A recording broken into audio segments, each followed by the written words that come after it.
Vamos. Buenos días para todos, bienvenidos. De verdad que es un honor tener en casa al doctor Valentín, experto en todo el tema de duelo, con la particularidad de lo que hace con respecto a lo que nos enseña de ritual. Lo encontré por primera vez hace un tiempo con un video bien bonito que hablaba de los nudos del duelo. Luego, pues, lo invitaron en Colombia a participar del anterior Congreso de Duelo.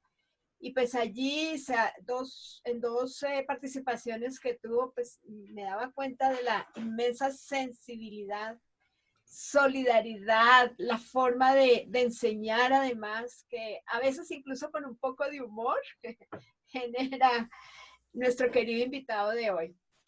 Como decíamos hace un momento, psicólogo, teólogo, integrante del equipo de Centro San Camilo, ahí está en Madrid, ¿sí? Sí, okay. Sí. Y pues bueno, no somos aquí amigos de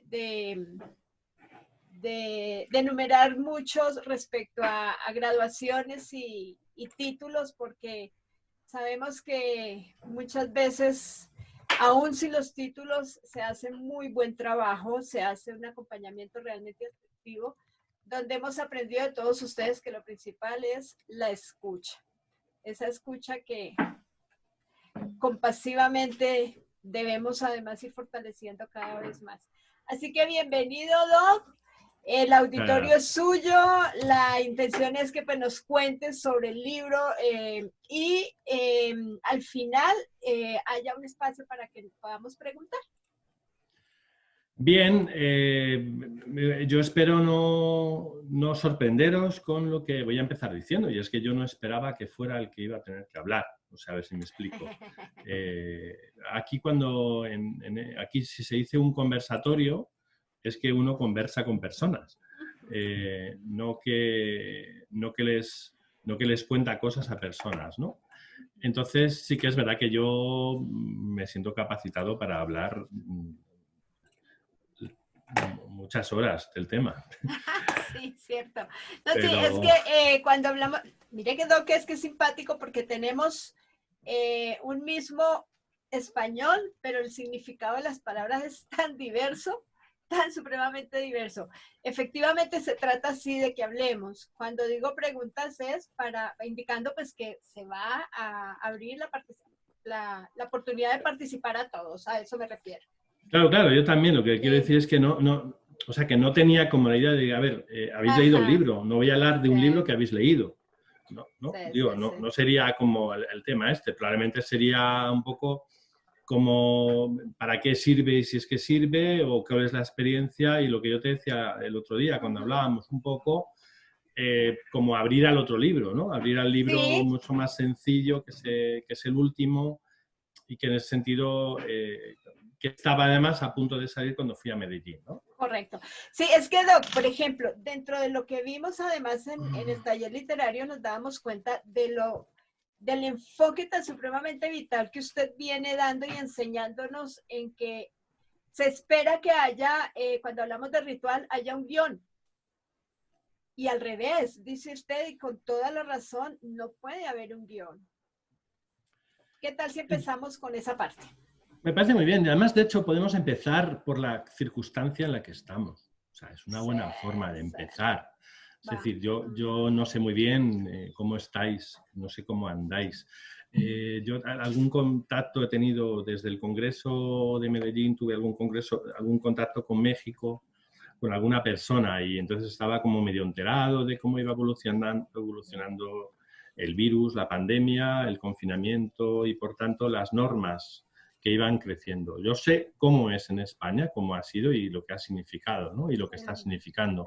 Y sí que es un buen comienzo, porque es verdad que, en definitiva, nos ha traído unas necesidades sanitarias determinadas que han forzado a unas decisiones muy duras para para la vivencia del ritual, para la vivencia del primer ritual. Porque si habéis leído el libro, es verdad que el libro no lo escribí para hablar del rito funerario. O sea, yo lo hablé o lo escribí para hablar de la necesidad de ir como marcando los procesos vitales con ritos, que es como los humanos hacemos las cosas.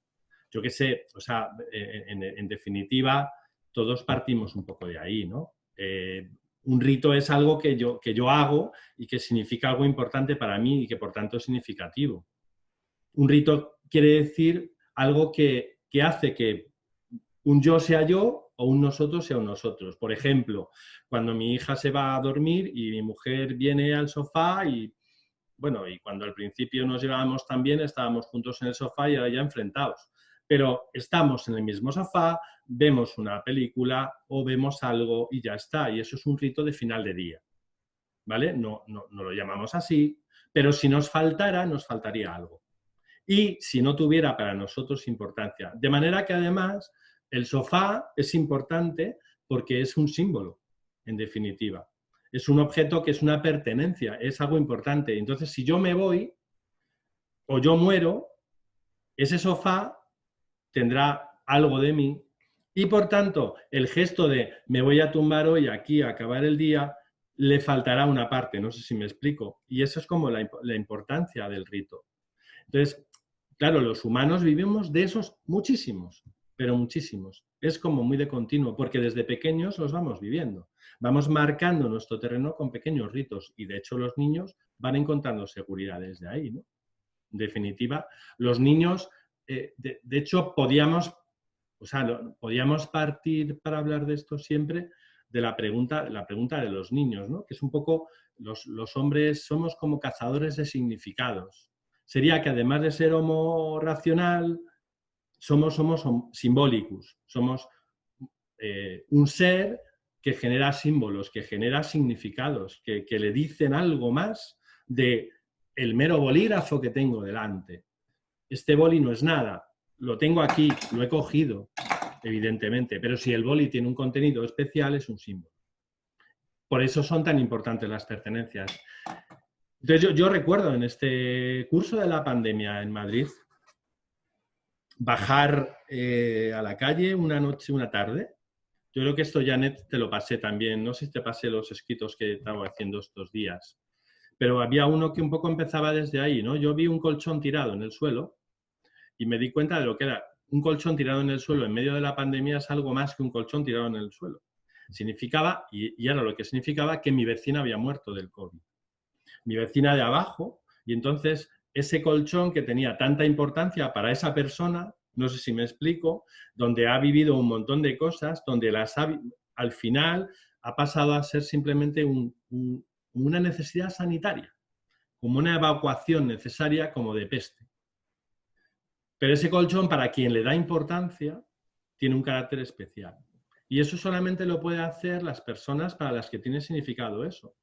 O las personas que viendo ese colchón pensamos que a lo mejor era significativo para alguien. No sé si me estoy explicando. Sí, sí, sí. Por tanto, en realidad es que, en definitiva, en el duelo, al menos en mi experiencia, lo importante es lo que significa para una persona lo que está viviendo.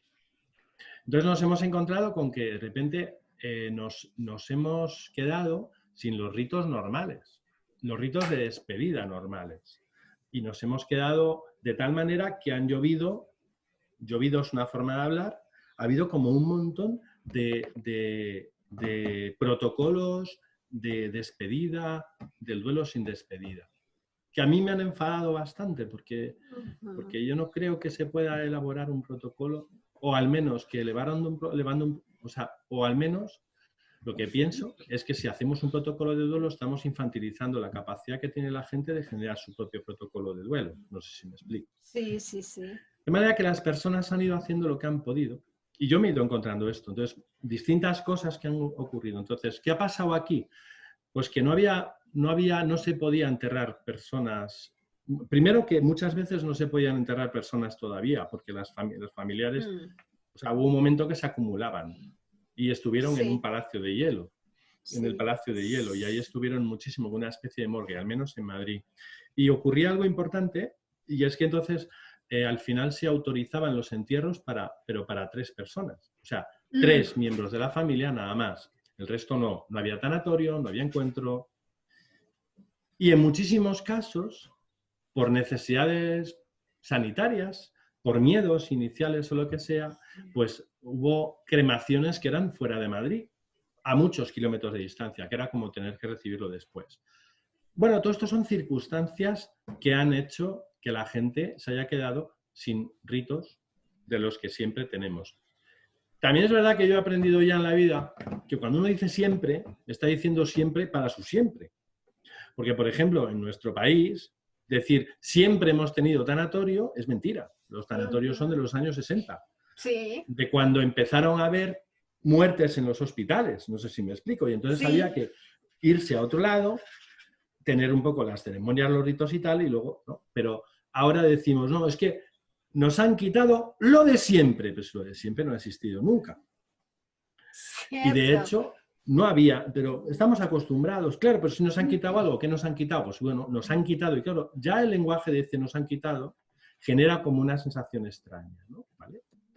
Pero esta realidad ya la han vivido en otros momentos en la vida. O sea, las han vivido los nazis en los campos de concentración. Las han vivido los supervivientes de aviación. De las personas que han tenido un accidente de aviación y han muerto sus seres queridos y están hechos fosfatina. Sí. O sea, lo que reciben son restos biológicos y curiosamente lloran cuando te reciben el reloj. No cuando reciben el cadáver, no cuando reciben el ataúd, que el final significa menos que lo que les trae de verdad la memoria, como por ejemplo, bueno, aquel accidente de los Alpes en el que nosotros estuvimos también un poco apoyando, ¿no? No son cosas nuevas, pero lo que es nuevo es que es mundial. O sea, quizás no es nuevo, es mundial, y que por tanto nos ha generado a todos como una sensación de... Bueno, entonces ha llovido muchísima gente diciendo la de duelos complicados que va a haber porque no hay despedida. Como si fuera el apocalipsis, vaya. O sea, como si la gente no fuera capaz. Entonces yo os digo, ¿qué me he encontrado yo? Entonces me he encontrado con que una familia me llama por teléfono una noche, me dice una señora, vale, norte de España, San Sebastián, en Valencia por aquí, Valencia por aquí. O sea, norte de San Sebastián, Valencia aquí, Madrid aquí. Y son como 4 patas de una mesa, ¿vale? Una mujer y su hijo, y una mujer y su hija, ¿vale? Hijo único, hija única, madres solteras las dos, o a lo mejor divorciadas, no lo sé, pero habían constituido una mesa. Una mesa de su historia. Entonces, la mujer que vive en Valencia muere de COVID, es una mujer trabajadora en una residencia de mayores y ahí trabaja muy bien. Y en unas condiciones bastante malas. La pareja que se casa, ¿eh? Estos dos se casan, entonces tienen una vida, insisto, los 4 muy juntos. Me llama la de San Sebastián que por favor hable con la nuera porque su hijo está bastante mal por la muerte de la otra. Ya hemos hecho todo el viaje, ¿no? Ajá. ¿Qué ocurre? No ocurre nada. La llamo a las 12 de la noche y empezamos a hablar. Están desolados, la mujer ha muerto en Valencia, no han podido estar, es el primer momento, sería el momento tanatorio. Sí. Y nos ponemos a hablar. Y me empieza a contar. Y me dice, ay, me he quedado parado con Yadira Tinoco. Perdona. Es que, luego te digo por qué, es que conozco una Valeria Tinoco. Por eso lo digo. Vale, perdón. Quería preguntar, ¿puedo interrumpir? Pregunta, bueno, Valeria. Sí, ajá, ¿por qué no? Yadira. Yadira, a ver, esto es cierto que construimos rituales y es como una forma de seguridad, especialmente, como dice, para el crecimiento y para los niños. Sin embargo, también al mismo tiempo construimos apegos con esos rituales y es de eso lo que nos está pasando seguramente ahora, que tenemos el apego a ciertas formas de vivir, a ciertas formas de hacer. Entonces, la pregunta sería, ¿cómo podríamos vivir sin tantos apegos? Y especialmente ahora en la pandemia, aprender, porque creo que es una oportunidad también, para aprender nuevas formas de despedidas. Bueno, un apego no es malo. El apego es humano. Lo importante del apego no es que haya mucho o poco, sino si es seguro o inseguro, según decía Bowlby. Entonces, el tema de si es seguro o inseguro lo da la rigidez con la que yo me aferro a una determinada historia, ¿no? Entonces, yo creo que precisamente que ahí está la clave, ¿no? Esto es un poco lo que yo estaba intentando empezar a decir ahora. Hay personas que entonces nos vemos en este momento obligados a aprender cosas nuevas. Hay gente que puede y hay gente que no puede. Hay gente que no le sale a aprender cosas nuevas. Al menos en este país, yo me he dado cuenta, yo me reuní con mi equipo de gente, lo primero que hice fue ver qué tal estábamos. ¿Qué tenían en la cabeza? ¿Qué tenían en los sentimientos? ¿Qué tenían en las, o sea, qué es lo que les había pasado? ¿Cómo les llegaba lo que el gobierno decía? ¿Qué sentían? Es decir, un poco sobre todo lo que estaban viviendo, porque si no, luego se lo pasamos a la gente, ¿no? Entonces, todo este necesario trabajo nos convenció de una cosa importante, y es que ninguno habíamos conseguido ser el confinado ideal. Aquí había una idea y es que, claro, pues resulta que tienes que aprovechar, porque todo el mundo se decía, no, aprovecha la oportunidad que te da la vida de pararte, de hacer ejercicio, de leer los libros que nunca, y al final la gente está frustradísima porque sigue haciendo las mismas vaguerías de siempre. Es decir, yo al menos no he conseguido hacer el ejercicio, no he conseguido leer todos los libros, y al final entonces, ¿qué he hecho? Pues fracasar miserablemente en el momento en el que la vida me daba una oportunidad para ser maravilloso. Encima hay que estar agradecidos a la pandemia. Hombre, perdóname, no me jodas. No puede ser. O sea, podré decir que no me ha gustado y aprenderé o no aprenderé, pero de ahí a sentir un poco la obligación de aprender va un trecho. Es decir, es normal que la gente, como dices tú, estemos, por tanto, apegados a algo que es tan sencillo como que te den un abrazo en un tanatorio. Porque el abrazo mola. O sea, el abrazo está muy bien. El abrazo gusta. El abrazo en un tanatorio con determinadas personas... A ver, hay personas que van a un tanatorio que no las quieres ver porque van por cumplir y tal. Pero hay otras personas con las que te tiras un rato largo, lloras, ¿no? Eso es algo que nos gusta hacer. Y por tanto parece difícilmente sustituible. Bueno, pero a lo mejor sí lo es. O sustituible, pero a mal. Entonces yo contaba un poco la historia. Les llamo por teléfono y empezamos a hablar. Y empezamos a hablar y digo... ¿Qué habéis hecho? Pues nada, no hemos hecho nada, pero resulta que fíjate, pues no hemos podido estar. Entonces, ¿qué? Pues bueno, pues nos hemos encontrado con un montón de gente, un montón de amigos que nos han escrito mensajes. Un montón de personas que nos han llamado. ¿Vale? Y por tanto, y claro, normalmente nosotros, al menos en España, en un tanatorio, el móvil o el celular, como queréis decirlo, lo dejas aparte, no le haces caso. Porque estás en otra cosa y de hecho se lo das a otra persona y dices, mira, contesta tú que no me apetece, que estoy llorando, que no sé qué, que no sé cuántos. Pero en este caso, ha sido el vehículo de transmisión del cariño de la gente. Y entonces se me ocurrió hablando con ellos, decir, bueno, entonces a lo mejor es que el tanatorio en este caso eres tú. Y tú has pasado a ser el tanatorio y tu casa es el espacio de tanatorio que has tenido. Por tanto, tú has generado tus propios ritos. ¿Vale? A lo mejor eso no es suficiente, pero para ella en ese momento fue tremendamente sanador el reconocer que algo había pasado. Es más, por la noche, ella y su marido pudieron hablar a solas, juntos y abrazados, de la madre que había muerto. Y de la vida y del no sé qué, y eso no lo puedes hacer en un tanatorio. Sí.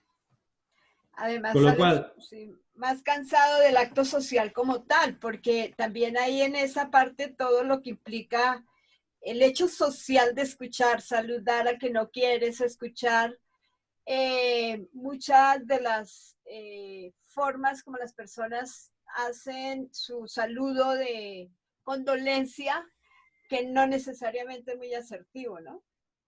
Claro, por eso esto no son ritos de despedida, se llaman ritos de evacuación del cadáver, aunque se llamen mal, se llaman ritos de evacuación del cadáver, son ritos funerarios. Esos ritos son importantes, pero no son la despedida. Cualquier persona que hayáis acompañado en duelos dirá que su duelo empieza después y que la despedida del duelo viene después, porque nadie dice adiós ese día. O sea, se dice adiós a un cuerpo o algo por el estilo y acto seguido estás en casa con todos los recuerdos, con todo lo que no son recuerdos, con el vacío que hay y empieza la travesía del duelo. Entonces, resulta que por eso decía Janet que por eso escribí el libro, porque hay otros ritos a lo largo del duelo que son casi más importantes que este rito. Ajá. Que son los del duelo. Que son los momentos en los que yo voy a ir conectando con la persona o dando pasos de separación de la persona, como todos los ritos que suele haber en el mundo mundial.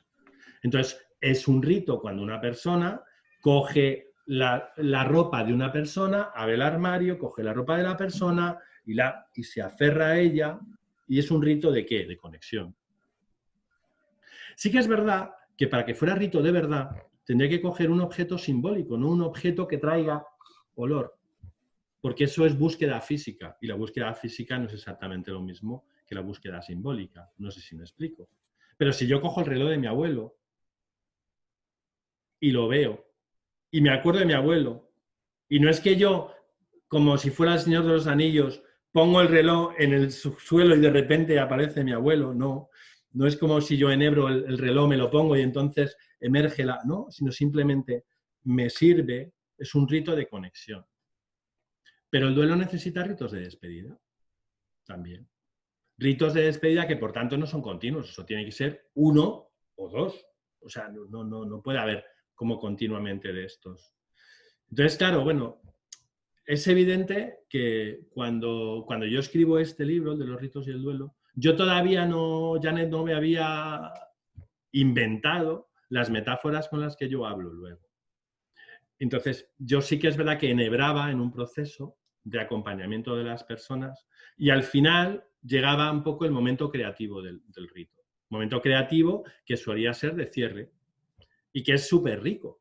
O sea, que las personas, desde que yo las he acompañado, entonces, como habéis visto en el libro, yo lo que más sugiero, lo más que recojo, es que un rito tiene 5 elementos a tener en cuenta para crearlos, que son lógicos, o sea, que tampoco, o sea, que no es que haya que estudiar mucho para verlos, sino que hay que tener en cuenta que si tienes que hacer algo, es como yo tengo que subrayar esta acción que voy a hacer de manera que sea muy significativa.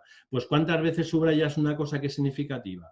Pues todas las que remarquen, ¿no? O sea, tú tienes un texto y dices, esto que no se me olvide. Y puedes hacer un cuadro, 2 cuadros, 3 cuadros, 6 cuadros o encima poner un separador. Entonces, buscamos que el rito sea esto, algo que de forma importante diga, aquí pasó algo, este día dije, doy a terminar con esta parte de mi vida. Por tanto, se trata de que tenga consistencia. Y tiene muchísima consistencia cuando uno lo vive desde su propia capacidad creativa. A ver si me explico. Desde que uno piensa cómo lo va a hacer. Mucha más que si te lo dan. Entonces, claro que los ritos que tenemos, los sociales, me explico, el tanatorio es uno social, el funeral es un rito socio-religioso o religioso-social, depende, a veces no es ni religioso ni social, sino obligatorio, muchas veces de otra manera, pero quiero decir que no estamos hablando de esos ritos, sobre todo. Estamos hablando o bien de darle contenido a esos, que es algo que yo me encontré cuando fui a Medellín, en todos los funerarios que veía, yo veía la necesidad de crear ritos personalizados, y a mí eso me encantó, ritos de despedida personalizados. A veces con un rollito un poco de negocio, tengo que decir, o sea, un poco diciendo, de hecho ya hay gente fidelizando a vivos para cuando mueran, diciendo, vamos a ir conociéndote ya para hacerte el funeral de tus sueños, digo, pues eso es asegurar el negocio, lo demás son tonterías. Claro, mira, ya es un negocio seguro porque siempre va a haber muertos. Cierto, sí. Como para que encima personalices el talud, pues ¿no? Tienes el premium también, y donde te hacen ya el funeral, como ya desde hoy ya te empiezan a preguntar cuáles son tus gustos, cuáles son tus... No sé si me explico, y al final hacen una cosa muy bonita. Sí. ¿Cómo quisieras si te imaginas tu funeral? Esa es una de las preguntas. Yo pienso que ese es un tema más de efectivamente, como dice Doc, de familia, ¿no? Más que de la funeraria, a la hora que además se está vendiendo mucho tiempo antes de lo que puede llegar a hacer su utilización un producto como tal de venta. Bueno, suelen ir conforme tienes mi edad, ya empiezan. Y después tienes 50 años, ya te empiezan a llamar. No, pues un poco para ir preparando todo esto, para conocerte, para hacerlo bien. Pero bueno, quiero decir que al mismo tiempo que lo critico en el punto mercado, lo saludo en el punto de que tiene muy buena sensación el personalizar. Entonces, claro, al final, si la persona, ella misma, elige el sitio donde quiere decir lo que sea, elige el momento, elige los testigos, elige las palabras y elige el gesto, acaba de generar un ritual. Sí. Acaba de generar un rito y solamente le queda llevarlo a cabo. Que nosotros en el acompañamiento nos viene muy bien todo el proceso, ¿vale? Porque hay mucho. Considero que el rito puede ser influencia por el Es que están chateando, entonces Sí. funciona y se puede, es una manera de participar, pero ahora lo miraré cuando pueda. No, entonces, bueno, ya está, no quiero tampoco liarme más porque estaba un poco hablando de varias cosas, en realidad, en definitiva. ¿Qué hicieron estas personas? Pues estas personas se encontraron con un lugar, no tuvieron más remedio que fuera a su casa, ¿verdad? No eligieron el tiempo, tuvo que ser ese momento, pero sí que fueron capaces de extraer lo que podía servir. Y en ese momento, el teléfono móvil se constituye en un símbolo. No solamente en un objeto, sino en un objeto que les trae algo especial en ese sentido. Por tanto, de alguna manera, en ese sentido, ellos tuvieron, en esta pandemia, por contra, han surgido muchos o varios publicaciones de personas que decían, pues es un poco como animando a, pues si tú te vienes bien, pues despídete, pon una foto, pon una vela. Y yo he hablado con un montón de personas que no les apetece nada, ni poner una foto, ni ver una vela, ni nada por el estilo, porque es como si quisiéramos hacer el duelo en cinco lecciones. Claro que para hoy eso es muy habitual. La gente con hacer un cursillo, entonces pues parece que hacer el duelo es hacer un cursillo. O de cómo despedirse en 5... ¿Cómo despedirse en un duelo COVID? Claro, tú imagínate, lo puedes poner, ¿no? Curso, ¿cómo despedirse de un duelo COVID en 5 lecciones? Pues os aseguro que hay webinars que lo hacen. Sí, es un tema realmente que sí, hay mucho de eso y es que realmente también hay muchísimas personas que no saben que pueden ser acompañados, que no saben que pueden ser debidamente orientados. Por pues también tanta creencia que existe, ¿no? Nosotros en este lado del mundo, por ejemplo, el detalle de decir voy al psicólogo si fuese en quien se busque esta ayuda, pero la respuesta es no, porque no estás loco. Y pues hay una cantidad de contradicciones respecto a esto. Por eso la verdad es que este tipo de eventos resulta tan importante en la medida que también los compartimos con la comunidad doliente, en una forma de enseñar pues que sí, que efectivamente hay formas y hay maneras, ¿no? Y sin olvidar que finalmente aprendemos más del doliente que de los libros. Claro, efectivamente. Mira, hay una pregunta por ahí de José Alfredo, pero hay 2 cosas en el chat.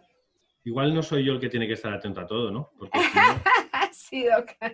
No, es que no queríamos tampoco interrumpir, pero bueno, le presento además a René. René es del Ecuador. Dice, considero que el rito puede ser influenciado por el ofertante del servicio funerario y esto cambia el verdadero sentido del familiar. Sí, claro. Yo también lo considero así. Si yo en realidad lo que quería decir es que, de hecho, me parecía buena idea, o sea, en ese sentido, pero es verdad que hay que hacerlo. Ofertante ya viene a decir algo, ¿no? Viene a decir que tengo algo que ofrecerte, que decirte, que tal. Que es verdad que en el momento del duelo a las personas les cuesta mucho pensar en algo, como lo sabéis, ¿no?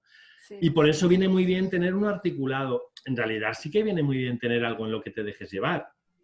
¿Sabes? Algo en lo que realmente, porque en ese momento hay mucha gente que se deja simplemente llevar, porque, bueno, pues porque no tiene mucho más, ¿no? Sí, pero se vale entonces la oportunidad, de acuerdo a lo que le escucho, Doc, es la oportunidad de ver que si las personas están en esa capacidad creativa.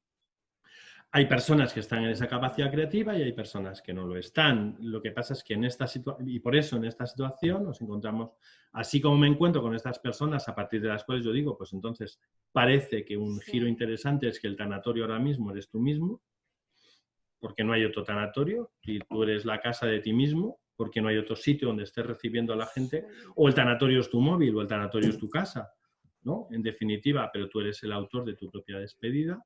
Así como te digo de estas personas, te puedo decir de otras personas con las que he hablado este tiempo que no eran capaces de nada. Sí. La otra pregunta que le hace el doctor Jesús Elizarraz es, ¿el contexto determina el rito? Bueno, yo creo que esa es una pregunta para ampliarla un poco. Es decir, no sé, no estoy muy seguro si lo que estamos hablando es de si determinar, no determina, pero a veces lo condiciona gravemente. No sé muy bien a qué. Ahora mismo si el contexto es un espacio, o si el contexto es la pandemia, o si el contexto es este momento de confinamiento, que no es exactamente lo mismo. Entonces, determinar no lo sé, pero condicionar seriamente sí. Sí. Un duelo sin fallecido, pues sí, ¿no? Sí, correcto. Y dice Renata que si se puede hacer una diferencia entre rito y cultura. Es que no tiene nada que ver. A ver si me explico. No es que no tenga nada que ver, que son dos palabras que no hablan de lo mismo. O sea, la cultura sería más, o sea, sería el conjunto cultura contiene al subconjunto rito. Si acaso, es decir, Sí. La cultura es mucho más y en la cultura hay ritos. Bueno, como acaba de decir Lili, una mujer por aquí acaba de decir exactamente esto mismo, ¿no? Es decir, la cultura es un acervo de muchísimas más cosas, es un conglomerado de muchas más cuestiones que incluye, entre otras, ritos. Sí. Jesús dice que se refiere al contexto del doliente y su pérdida, cuando hablaba del escenario como tal. A ver, pero no es que lo determine, pero evidentemente lo va a hacer propio. O sea, el contexto de pérdida de la persona lo va a hacer personalizarlo, en definitiva. Por ejemplo, en el accidente que yo decía de antes, pues el rito suyo, que era un rito de conexión, consistía en ir a la montaña, no sé si me explico, donde el avión se había estrellado. De hecho, la página web de la Asociación de Afectados por el Avión tenía una webcam 24 horas puesta en la montaña, como una forma de estar presentes y al mismo tiempo no presentes en donde había ocurrido aquello. Era como su forma de conectar. Pensad que es que esos fallecidos se volatilizaron. Entonces, sí que al final el rito necesita acomodarse a la realidad de la persona. Sí. Y esto reza también cuando tú le dices a las personas que estás acompañando y llega este momento, ¿no? Y le preguntas, ¿qué testigo crees que va a ser adecuado, ¿no? Y también la elección del testigo es una cosa importante. La gran mayoría de las veces la gente no elige a lo mejor a su pareja, a su cónyuge, como el testigo más idóneo para algo así. Pero vas eligiendo en función de lo que crees y quieres hacer. El testigo sirve como para avalar que aquello ocurrió y, por otro lado, para permitirte hablar de ello al volver. Porque después del rito de despedida hay como una especie de microduelo. Entonces tienes que permitir un poco ese espacio. O para celebrarlo y tomar una cerveza después. Es decir, como para dar un giro con alguien que es un humano, que está contigo, que lo ha vivido y que lo ha vivido con respeto. Yo he acompañado muchas personas que han llegado un poco en este nivel de voy a hacer un rito de despedida después y que refieren, o sea, si yo escribiera un libro con lo que me han dicho, sería otro libro. Sería un libro expresando una riqueza muy grande de gente que ha hecho cosas muy distintas. Además, en horizontes suyos, ¿no? Por ejemplo, yo hay una diferencia. Fíjate, hay una diferencia además en el mismo tipo de gesto. Hay personas que cogen, escriben unas cartas dirigidas a su madre y las queman. Y las queman, y hay otras personas, entonces voy a diferenciar dos aquí, ¿vale? Sí. Una mujer que lee la carta de su madre que ha muerto con 99 años, para ella era la madre de su vida, porque evidentemente es su única madre, el padre les abandonó, emigraron juntas, han estado siempre juntas y la madre se estaba diciendo que se moría, llevaba 15 años, diciendo me muero, hazte la idea, me muero, hazte la idea. Y esta mujer pues no se hizo la idea y le costó bastante tiempo hacerse la idea. Pero al final hizo una especie de... Entonces hizo un rito de despedida, quemó esas palabras que quería, porque claro, ¿qué iba a hacer con ellas? No me las va a dar a mí, no las va a poner en un armario, ¿no? Es decir, no quiere que las lea cualquiera, por eso las queman.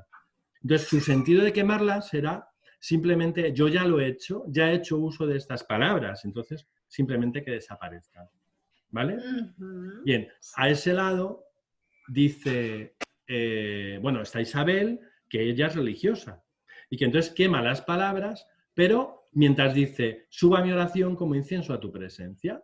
El mismo gesto tiene dos, no sé si me estoy explicando, Sí. tiene dos contenidos completamente diferentes desde el significado que cada uno le atribuye. Por eso el acompañamiento es tan maravilloso, o sea, porque no te permite sumar procesos iguales, sino ir entrando, identificando y ir comprendiendo a la persona en sí, a cada una. De hecho, mi hermano haría... Por eso las familias no se ponen de acuerdo. Sí. Porque cada uno haría una cosa distinta.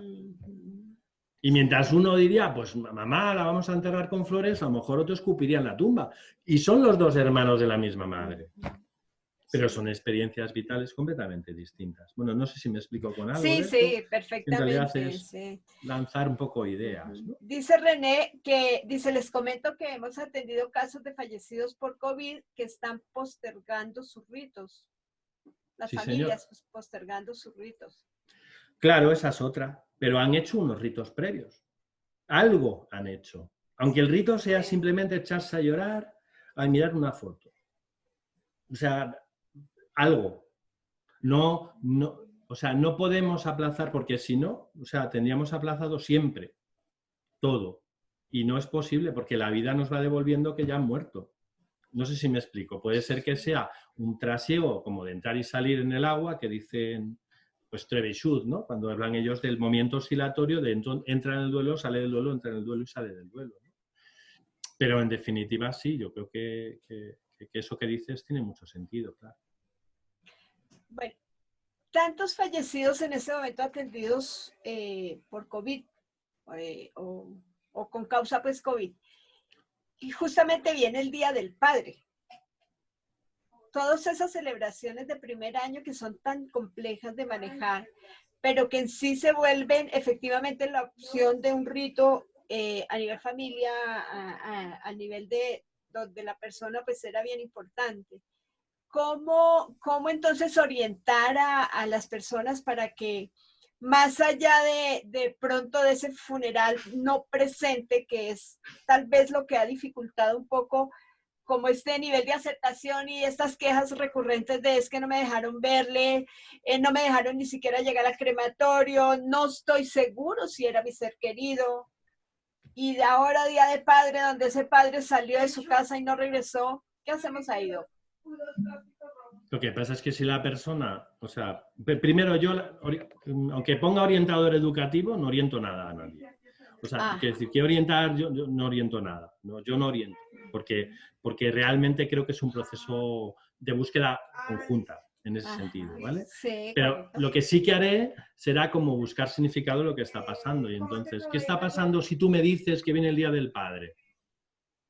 Si tú me dices que viene el Día del Padre, me estás diciendo algo importante. Y es, digo, fíjate lo que ha pasado, y es que además, ¿no? Además, venía el Día del Padre. Bueno, pues me estás diciendo algo, ¿no? Me estás diciendo que estás reconociendo la muerte de la persona que tenías. Porque si no, no me estarías diciendo, fíjese, viene el Día del Padre. No sé si me estoy explicando. Simplemente sería una cosa más normal. Pasa con la Navidad, ¿no? El último libro que yo he escrito, el que se llama Se me ha roto la vida, el último capítulo lo titulé Se me ha roto la Navidad. porque significa, la Navidad es o sea, la Navidad es un conjunto de ritos, o se vive como un conjunto de ritos muy diferentes, que además generan un dolor muy intenso porque falta algo muy importante. Es como, y mucha gente lo vive como si quisiera horadar el calendario y quitarle o sea, como quitarle una parte al calendario. Hay gente que lo dice, si me quedara dormido hoy, entonces a lo mejor pasa igual con estas fechas, ¿no? Entonces, el rito, hay gente que el rito va a ser meterse en la cama, pero entiéndeme, ya ha hecho algo. Ha hecho algo en respuesta. Igual no es lo idóneo, pero acaba de señalar el día. Curiosamente, no queriendo subrayar el día, lo ha subrayado más. Porque al decir, hoy me meto en cama o voy a vivir como si fuera un día normal, ¿qué estás diciendo? Que no es un día normal. Exactamente, igual ha tomado una acción como del cómo voy a hacer ese homenaje, si se le puede decir así. Sí, pero puedo no hacer un homenaje. Y puedo simplemente vivirlo como que estoy súper dolido. Y eso es un momento importante, como de toma de conciencia en el duelo, como para que yo lo valore muchísimo. Al fin y al cabo, yo creo que nosotros sí que tenemos un poco que tener en la cabeza como un poco el mapa del duelo. Como para poder intentar entender, ¿no? Sí, ese mapa que yo cuento un poco con la travesía, con la navegación, con la casa que se cae. Bueno, esto te lo digo a ti, pero no sé si los demás lo habéis visto, ¿no? Bueno, resulta que me encuentro con algo, ¿no? Y es que mientras yo hablo, me hablan. Y entonces, pero nadie habla en alto. Entonces todo el mundo escribe. Entonces, pero vamos con esta parte que me pareció súper interesante. Bueno, algunos lo que hacen es también que nos corroboran lo que usted está diciendo. Pero dice aquí, Martín, dice, el significado al rito o ritual se lo debe dar quien vive el duelo o quien dirige el ritual. Dice, por ejemplo, en un grupo de apoyo. Yo creo que se lo tiene que dar uno mismo. Yo creo que se lo tiene que dar uno mismo. Porque cuando tú terminas el grupo, la persona sigue con ella. Sí. Y porque antes de que tú estuvieras, la persona se tenía a sí misma. Somos personas que estamos de paso en la vida de la gente. Y lo que no debemos probablemente pensar es que esa persona, o sea, yo lo pienso muchas veces, ¿no? Esta persona ya vivía antes de que yo, o sea, ya vivía, ya supo vivir. Y ya supo estudiar, comer, hacer comida. Hay gente que sabe hacer comida, yo no. O sea, que incluso la gente que tengo delante sabe hacer más cosas de las que yo hacía. Entonces no tengo de repente un inválido. Tengo una persona, entiéndeme, y esta es un poco la expresión que yo suelo utilizar, al que el tsunami le ha arrancado de cuajo la vida. La casa donde estaba seguro y que ahora se siente desnudo. Y que, por tanto, pues como en la película de Lo Imposible, pues ha llegado las aguas, lo han anegado todo, lo han llenado de barro, la persona tiene ya la ropa hecha jirones y como Naomi Watts está encima de un árbol, en la copa de un árbol, malherida, maltrecha, herida, etc. Pero esa persona se toca y no se reconoce. Y se piensa, se mira al espejo y dice, ¿este quién es? Este no es nadie. Entonces, el proceso, lo que hablamos un poco, ¿no?, de la habilidad del duelo en realidad es esto, ¿no? Entonces, claro, los rituales iniciales ayudan a tomar conciencia de que el tsunami ha sido verdad. Y esos valen tanto los iniciales del tanatorio y demás, como los otros pequeños en los que uno se va encontrando cotidianamente. Porque como la vida está llena de ritos, poner la mesa para comer es un rito, ¿sí o no? Sí. Y en ese momento hay una toma de conciencia porque me llevo 6 tenedores y son 5. Entonces, todos los gestos son significativos. El acompañante yo creo que tiene que tener el ojito para verlo. Simplemente. Y ponerlo encima de la mesa porque eso está hablando de una toma de conciencia. Tú sabes que yo hablo un poco en este sentido, ¿no? Cuando el tsunami llega, tú de repente tienes agua delante y un poco de tierra. Entonces, tienes como pequeñas decisiones en el duelo. Digo, me quedo a dormir en la casa, me quedo a vivir en las ruinas, que esto ya no es una casa, esto son ruinas. No, no, es mi casa, la de siempre. Yo hago lo que siempre he hecho. Entonces uno hace lo que siempre ha hecho y no le funciona. Porque ya no es igual. Entonces la casa se ha roto, o sea, se ha derribado. Ya de repente ves el cielo raso delante de ti. Claro que durante tu vida se han ido cayendo otras cosas, pero no te han roto los cimientos de tu historia. Por eso yo digo, se me ha roto la vida. Entonces, claro, las personas toman decisiones, tomamos, y entonces echamos a andar. Y caminamos por caminar. Entonces, claro, vemos delante un agua y más allá hay tierra, pero está muy lejos. Entonces hay gente que va a un psicólogo para que le pasen helicóptero al otro lado. Dice, por favor, mire usted, ayúdeme en el duelo.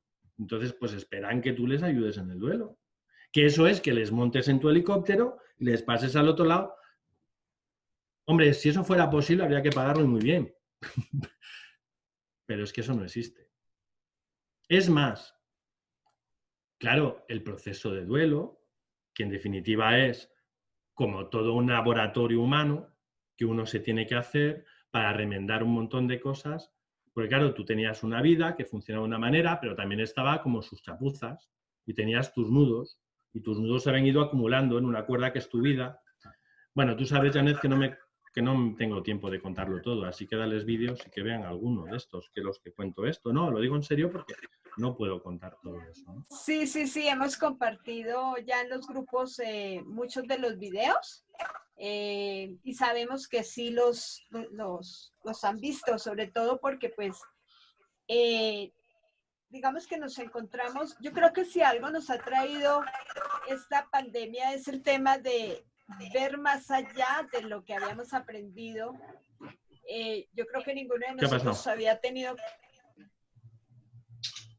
¿Hola? Sí, creo que ninguno de nosotros había tenido que vivir una situación tan fuerte con tantos fallecidos, ¿no? Yo me acuerdo hace unos años cuando eran los fallecidos por VIH, cuando empezó a darse cuenta de esta situación, como el miedo inicial de cómo es que se debía hacer, tanto a nivel de la familia, el repudio social, la etiqueta, en el tanatorio no saber qué hacer con estos cadáveres, si se preparan o no, qué se hacía, y como poco a poco ya le fuimos agarrando confianza porque nos fueron enseñando, se fueron dando cuenta que, por ejemplo, que el virus moría en el mismo momento que también moría la persona, entonces pues ya eso ya nos dio un poco más de confianza a nivel de funerales y etcétera. Pero en esos momentos tal vez no teníamos como tanto acceso al tema de cómo hacer este debido guía o acompañamiento, cómo de cierta manera ayudarle a las personas a entender que esto se llama un proceso y que se llama duelo y que pues todos lo vivimos y que depende de tantas circunstancias lo van a vivir o no. Entonces ahora con la pandemia, pues para el caso mío sí recuerdo mucho esta situación, pero porque yo trabajaba en tanatorio, pero en la generalidad no habíamos tenido que vivir este tipo de situación que hoy nos pone de frente en el qué tanto realmente es lo que tú crees que sabes hacer, porque te das cuenta que en última instancia no sabes nada.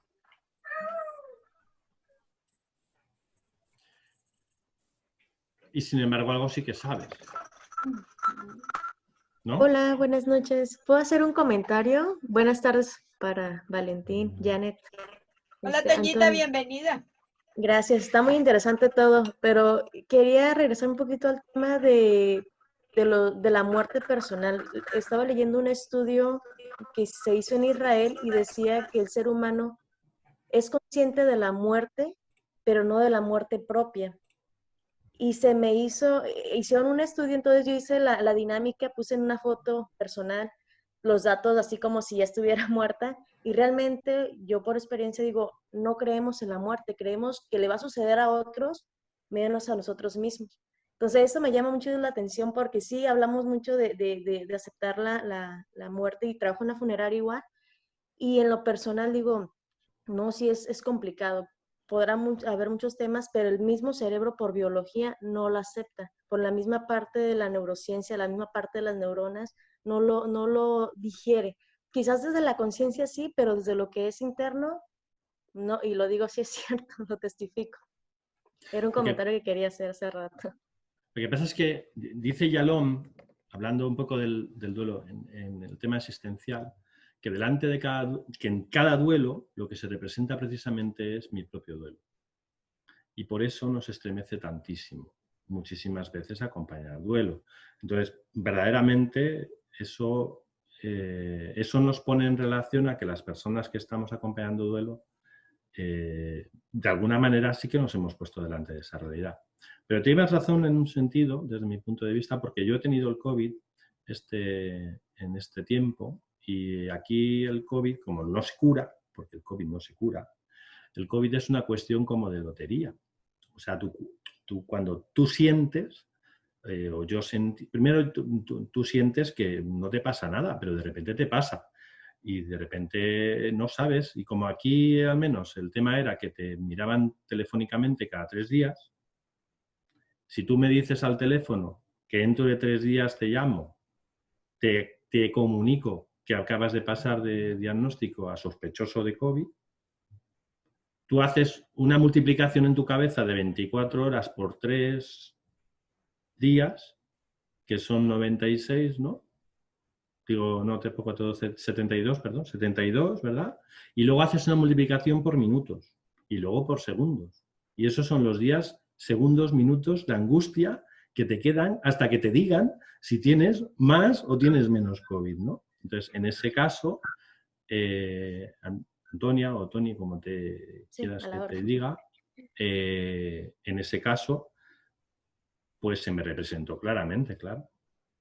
Sí, y creo que es muy complicado porque sí he leído varios libros, he estado en varias conferencias, y todo lo que está diciendo es súper padrísimo, pero a la hora de enfrentarse con la muerte propia no es digerible, no.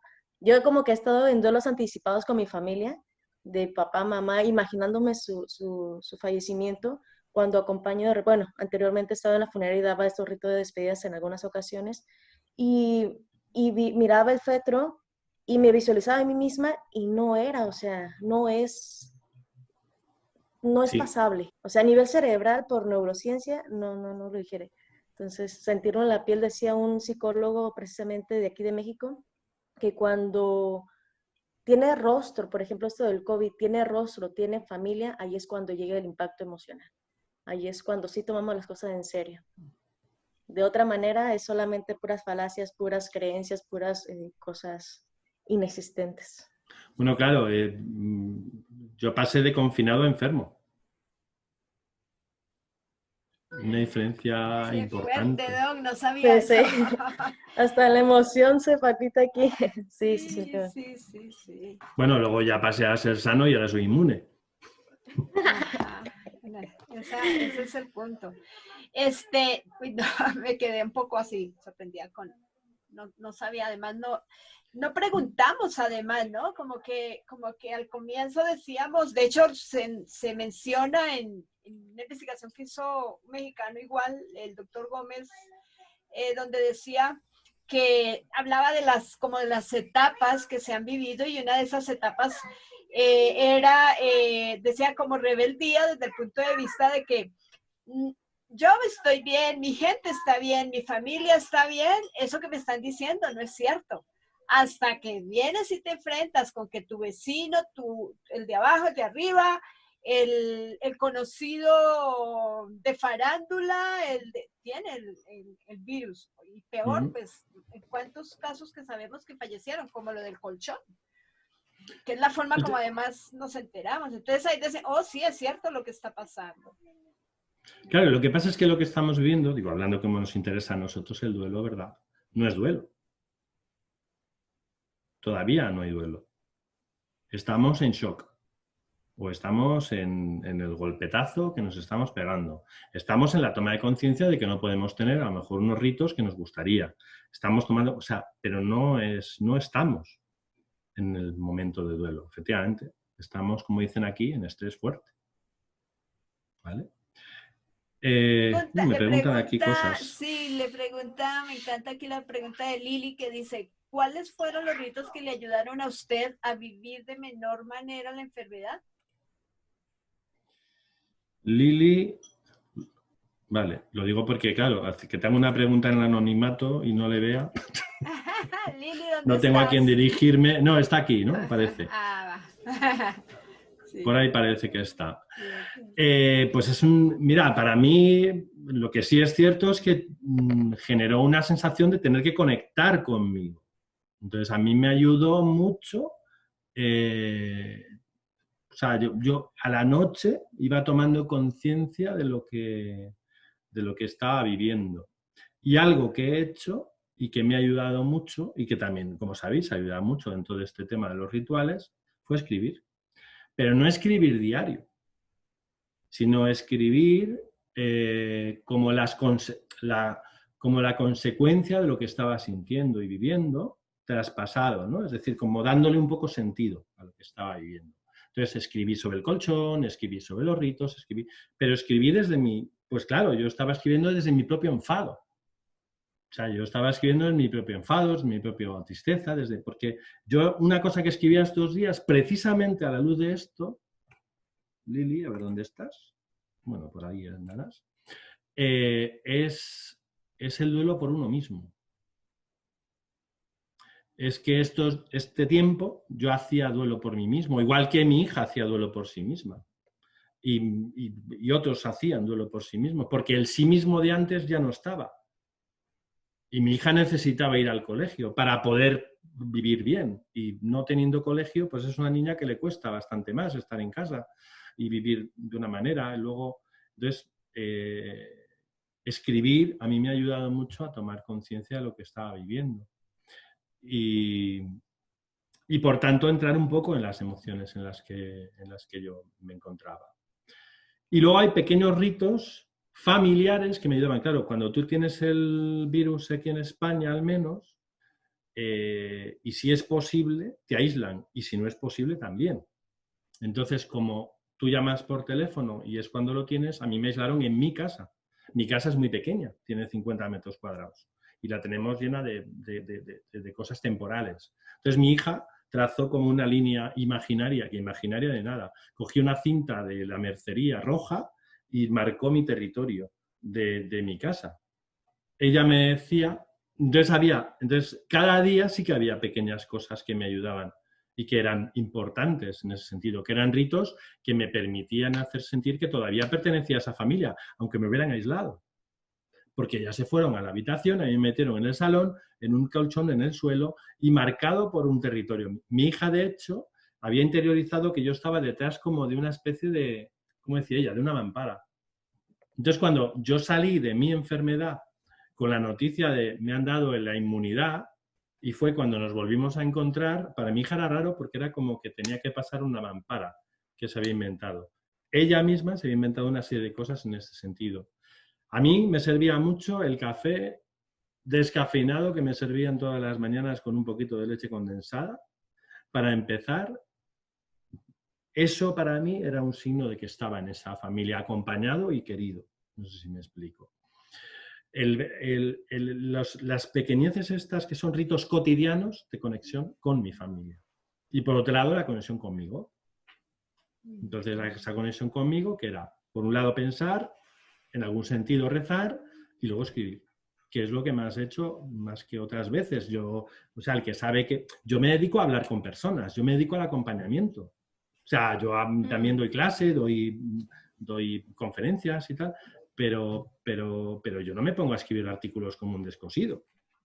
O sea, esto ha sido ahora que me ha ayudado en ese sentido, ¿no? Bueno, ya está. Pues esto es un poco lo que yo tengo que decirte, Lili. Gracias por tu maravillosa pregunta. Sí.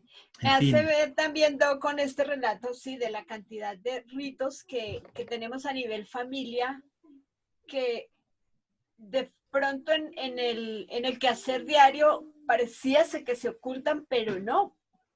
Y efectivamente, como dice, cuando no los tenemos, ahí es donde más decimos, hombre, sí, me hace falta. Es que la dureza del duelo, del rito en el duelo, está porque hay un montón de esos. Sí.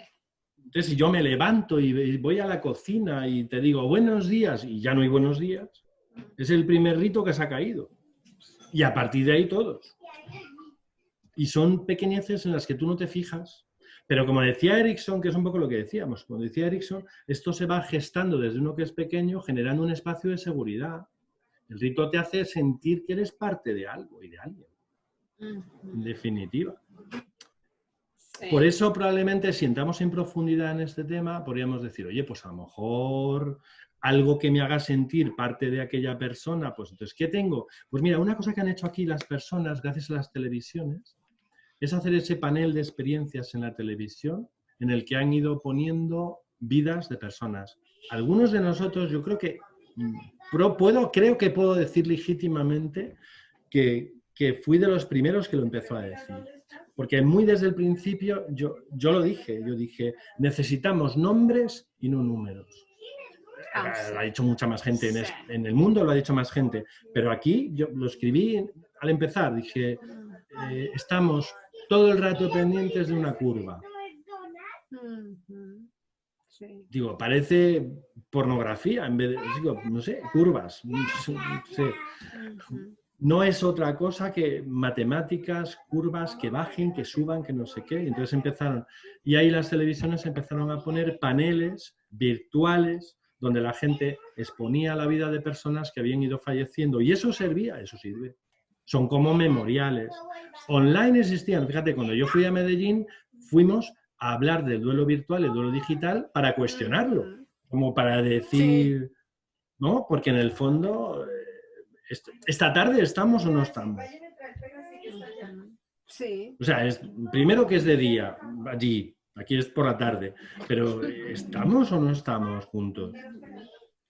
Sí, de hecho, yo sí, esa es una pregunta que quería hacerle con el si estamos, y justamente con la plática en Medellín, donde se inicia donde no lo veíamos, donde como que, ¿quién habla? Y efectivamente, ¿hasta dónde entonces ese tema que sí está impuesto de conexión virtual es impuesto y para quedarse? Pero sí realmente hasta qué punto nos ayuda el ver a nuestros seres queridos, efectivamente este tipo de rituales que hemos tenido que vivir. En el caso mío particular, llevo 3 cumpleaños, 4, de mis nietos, y donde pues como que en el segundo, recuerdo, me sentí muy feo, yo decía, no me gusta, me decía a mí misma, no, esto no me gusta, definitivamente no, porque también va la parte del otro lado donde sus costumbres son diferentes de pronto, la personalidad de los chicos es distinta, y pues digamos que sus intereses también han cambiado y demás. Entonces, ahora llevado toda esta situación donde podemos decir, o me decía a mí misma en ese momento, una vez pase esto, rauda y veloz a su casa. Pero, pues por lo menos sé que sí, efectivamente nos vamos a encontrar. Pero, ¿qué pasa cuando rauda y veloz a la casa de mi madre, pero mi madre murió? Rauda y veloz a la casa de mi compañero de trabajo, pero mi compañero murió. ¿Realmente hasta dónde entonces la pantalla me resulta útil? Una buena pregunta. Como dices tú, ha venido para quedarse, pero es verdad que tiene una serie de ventajas y muchas desventajas, porque al final se genera una sensación de inmortalidad virtual bastante incómoda. Porque según esto podemos tener a la gente para siempre con nosotros, con tal de que les tengamos de alguna manera. Pero tú imagínate que esto entonces de repente no estoy yo y que es una grabación, como te acuerdas que dije en Medellín o la que lo viera. Entonces, imaginaros vosotros, pensáis que estáis hablando conmigo, pero es que no es verdad. Esto es una grabación. Yo he muerto de verdad en la pandemia, pero os estoy hablando esto y os he dejado este legado. Entonces, ¿estoy o no estoy con vosotros? Hay una parte, Doc, ahí que, ahorita que lo menciona, que dice que el cerebro no distingue entre la realidad y la imaginación. Entonces podrían caer las dos piezas. Podría decir siesta desde la imaginación. Ya, pero imagínate que además fuera... Pero imagínate que tú hasta ahora, tú sabes que esto es una conexión con España, ¿vale? Pero de repente te desvelo que no. Y que en realidad yo he muerto. Se Y van te a deja esta incrementar, grabación. Doc, se van a incrementar los casos en los psiquiatras entonces.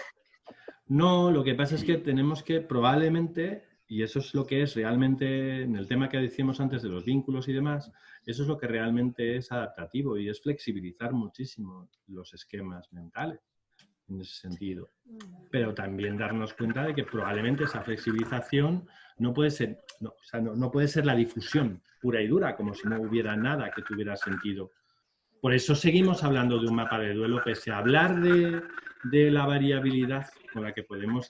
siempre solimos hablar un poco de las tareas del duelo. Todavía hablamos de las tareas del duelo. Yo hablo, ya digo, de meternos en el agua, de la tormenta que nos viene, de seguir navegando, de llegar a otra orilla. Es otra forma de hablar de lo mismo. Pero flexibilizando, porque acompañar es flexibilizar mi esquema mental para encontrarme con cosas que las personas dicen que no son las mías, en definitiva, pues aún así sí que es verdad que hay un algo, ¿no? Entonces, el duelo va a valer todo lo que se haga online para, pues probablemente todo no valga, todo no sea igual. Todo lo que conduzca a una sensación ficticia de que la persona está conmigo, pues será propio de la primera tarea del duelo. Hace unos meses, que no sé si fue en China o no recuerdo en dónde, que habían hecho una realidad virtual donde una mamá sí. le diseñaron a su hija y ella pudo despedirse desde esa realidad virtual. No sé qué tan beneficioso sea para el cerebro, para el mismo organismo, pero al parecer fue muy buena estrategia para despedirse de ella. Si es una despedida, no es lo mismo que si es una conexión. O sea, si es una despedida, pues bueno, pues vale, pues es una despedida, pues ala, pues una y sola, solamente una. El problema es que eso genera una adicción tremenda. Es como cuando la gente va a un vidente que le va a conectar con su ser querido. Y yo les pregunto, creo que es eso. ¿Cuántas veces quieres ir al vidente? No, y hay veces que en el caso últimamente hemos visto, y creo que compartimos esta situación con Antonia, el hecho de que las personas incluso llegan y nos preguntan a nosotros mismos si conocemos un vidente que pueda permitirle ver a su ser querido, saber cómo está y demás. Y realmente es bien complejo porque yo no sé si es un tema de creencias en ciertas zonas más que en otras. Y María, te voy a pedir que mantengas en silencio tu micrófono. Cuando quieras hablar, nos avisas, por favor. A la hora de hablar se puede levantar la manito y en la parte de abajo ahí dice reacciones también y nos daríamos cuenta. Gracias. Bueno, entonces decíamos que sí, muchas veces nos preguntan acerca de este tema de los videntes. Y ese caso donde decía Antonia, que lo hicieron desde la realidad virtual, como mostrándonos como si fuese una herramienta más pues para despedirnos, ¿no? O cerrar un ciclo. Pero pues es una Lo que pasa es que no hay duelo si no hay final de algo. O sea, entonces, realmente la alternativa que se está gestando en nuestra sociedad es la negación del duelo. Porque de lo que se trata es de que no haya dolor, que no haya sufrimiento, que no haya, por tanto, que no haya proceso. Y entonces, pues, bueno, de repente en todo el mundo nos hemos visto obligados a estar hablando de muerte. En todos los países del mundo. Está ocurriendo algo con esto. Y lo que está ocurriendo es que mientras al principio hablábamos de curvas, o hablábamos de muertes, y ahora ya nadie quiere oír hablar de muerte. Ya nadie, en este país al menos, ya no se quiere hablar de esto. Ya se habla de salir, de superar, de tal.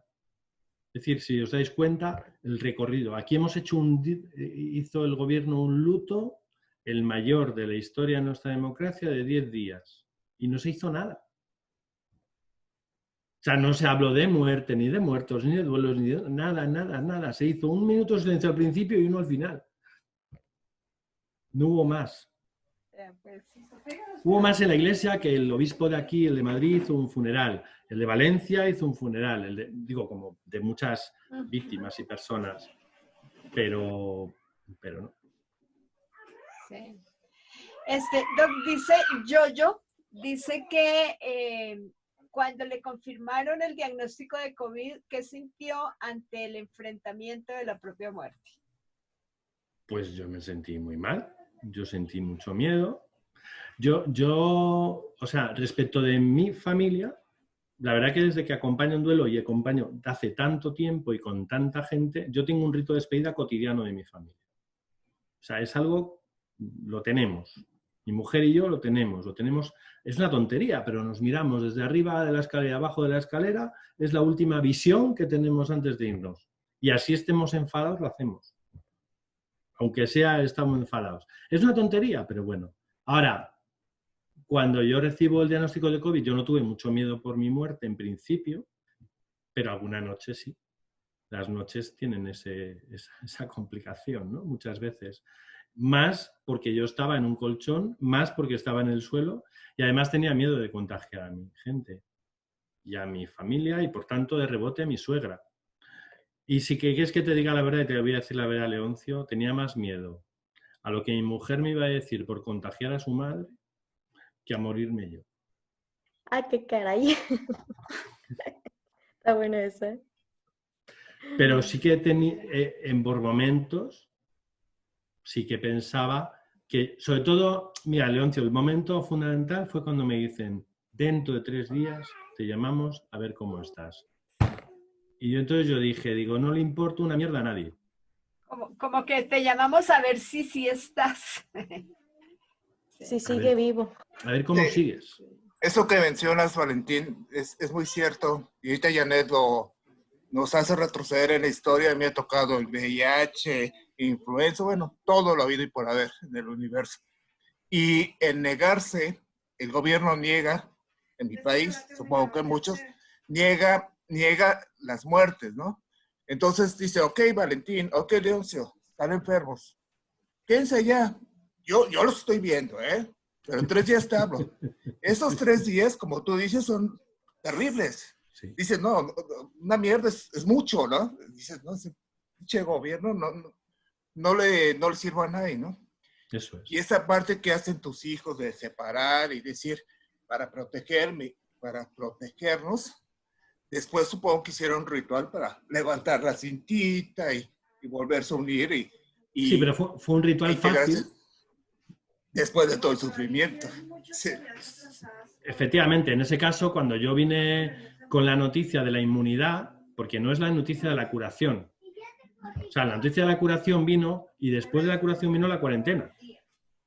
O sea, entonces no. Ya cuando me hicieron las pruebas, que ya es raro que te hagan una prueba, pero en el trabajo tuvimos suerte, me hicieron pruebas y di resultado que era inmune, entonces ya pues fue el abrazo. Todavía nos codeamos un poco. Fíjate que eso es un rito nuevo. Sí. Es un rito nuevo. El de codearse es un rito nuevo. Sí, de hecho, ayer me llamó la atención que en algo que estábamos viendo respecto al ritual en Nueva York, por la acumulación de cadáveres que hay, todo esto, y qué recomendaciones hacían a las funerarias, y uno era eso, decía como que promuevan mucho el tema del codo o de otras formas de manifestación en el saludo, pero no lo evitar al máximo al hacerlo, al punto, por ejemplo, de que en una ciudad de México, dice que mejor el director del Panteón decidió más bien que no se baje la gente de sus coches, sino que hagan la despedida a través de las ventanas. Es decir, es bien como estos rituales nuevos, efectivamente, que pues habría que ver hasta dónde nos queda ya luego a nivel de duelo, ese tema del no contacto físico, ¿no? Porque pues claro. Finalmente lo que ocupamos en el duelo más es el abrazo. Doc, dice además... ¿Le leo? No, iba a decir una cosa pequeña. Sí. Probablemente, yo creo que una de las cosas que para mí son importantes en este sentido, también lo digo en el libro, y es lo importante es el rol que haces, es qué intentas hacer con el rito. Lo que intentas hacer con el rito es lo que marca si sirve, no sirve, vale, no vale, si es adecuado, inadecuado, etc. Porque lo más importante no es repetir ritos, sino el intentar hacer algo con ello. Entonces, yo no sé si habrá unos que se queden, otros que se vayan, no lo sé. Lo importante es qué intento hacer, como en todo. ¿Qué intento? Intento conectar con mi ser querido. Pues, ¿qué hago? Pues miro su foto y lloro. Pues estoy conectando. ¿Es un rito? Bueno, es un rito, sí, es un rito de conexión. Mirar una foto. Es un rito de conexión ir a un lugar donde estaba una persona también. Pero también puede ser que yo en realidad lo que esté haciendo es ver si está ahí. Y entonces ya no es un rito, sino que es una conducta de búsqueda. Por eso es tan importante en realidad el por qué lo haces, para qué lo haces, qué es lo que buscas haciendo lo que haces. Entonces, Es como ¿yo qué encontrar el sentido. busco? Yo ahora mismo, ¿qué busco codeándome con mi mujer? Es que es genial. Es que nos codeamos más de lo que nos besábamos antes. Nos queremos más desde que no nos besamos que antes que nos besábamos, porque nos besábamos todos los días, pero es que ahora nos codeamos que mola. Y es una cosa rara. Es decir, el redescubrimiento que hemos tenido de nuestra familia, de nuestra pareja, desde el no contacto físico, ha sido brutal. Con esto no quiero decir que viva la pandemia, que viva el confinamiento, no, una mierda. O sea, el que yo haya aprendido algo no quiere decir que qué bien que el gobierno me ha encerrado para que yo aprenda, faltaría más. ¿Qué es lo que espera el gobierno nuestro? Que le digamos gracias por habernos confinado y ayudarnos a aprender por fin lo que significa ser humano. Hombre, no. Yo creo que eso no. Pero los ritos nuevos, yo creo que los iremos enmarcando, remarcando. Ya ahora mismo, yo cuando hablo presencialmente con alguien, ya hablo con Mampara. Ya hablamos con Mampara. Pues hay un rito de bienvenida nuevo. Porque es que ni nos tocamos, es como ir a la cárcel a ver a una persona. En definitiva, es como un vis-a-vis. Digo, como un vis-a-vis, no, como cuando ves a una persona en el locutorio de la cárcel. Y lo ves. Y claro, ¿qué se hace en la cárcel como rito de bienvenida? Tocar el cristal. La gente, de hecho, lo que hace es que toca el cristal uno por un lado y el otro poniendo las huellas donde están las tuyas en el otro. No hay contacto, pero hay un reconocimiento de bienvenida. Los ritos es una maravilla, pero vivir es la pera ya. Y acompañar procesos de la gente que va descubriendo, por tanto, todo lo que tiene de significado en su historia, yo creo que eso es lo que da. Insisto que el libro primero que escribí, de los ritos del duelo del que estábamos hablando, para mí es más previo al otro, que es mucho más simple, sí, donde lo que hablo es de acompañar en duelo. Y donde lo que hablo es más bien de ejemplines muy, muy pequeños y de testimonios de personas. Porque yo lo que aprendo es muchísimo a través de todas estas cosas que la gente, pues los ejemplos que me van diciendo. Por un lado, hoy estoy poniendo algunos míos, pero hay otros de mucha gente que son sensacionales. Lili le pregunta aquí, dice, ¿nos podría hablar sobre cómo ve usted la espiritualidad del ser humano en este momento?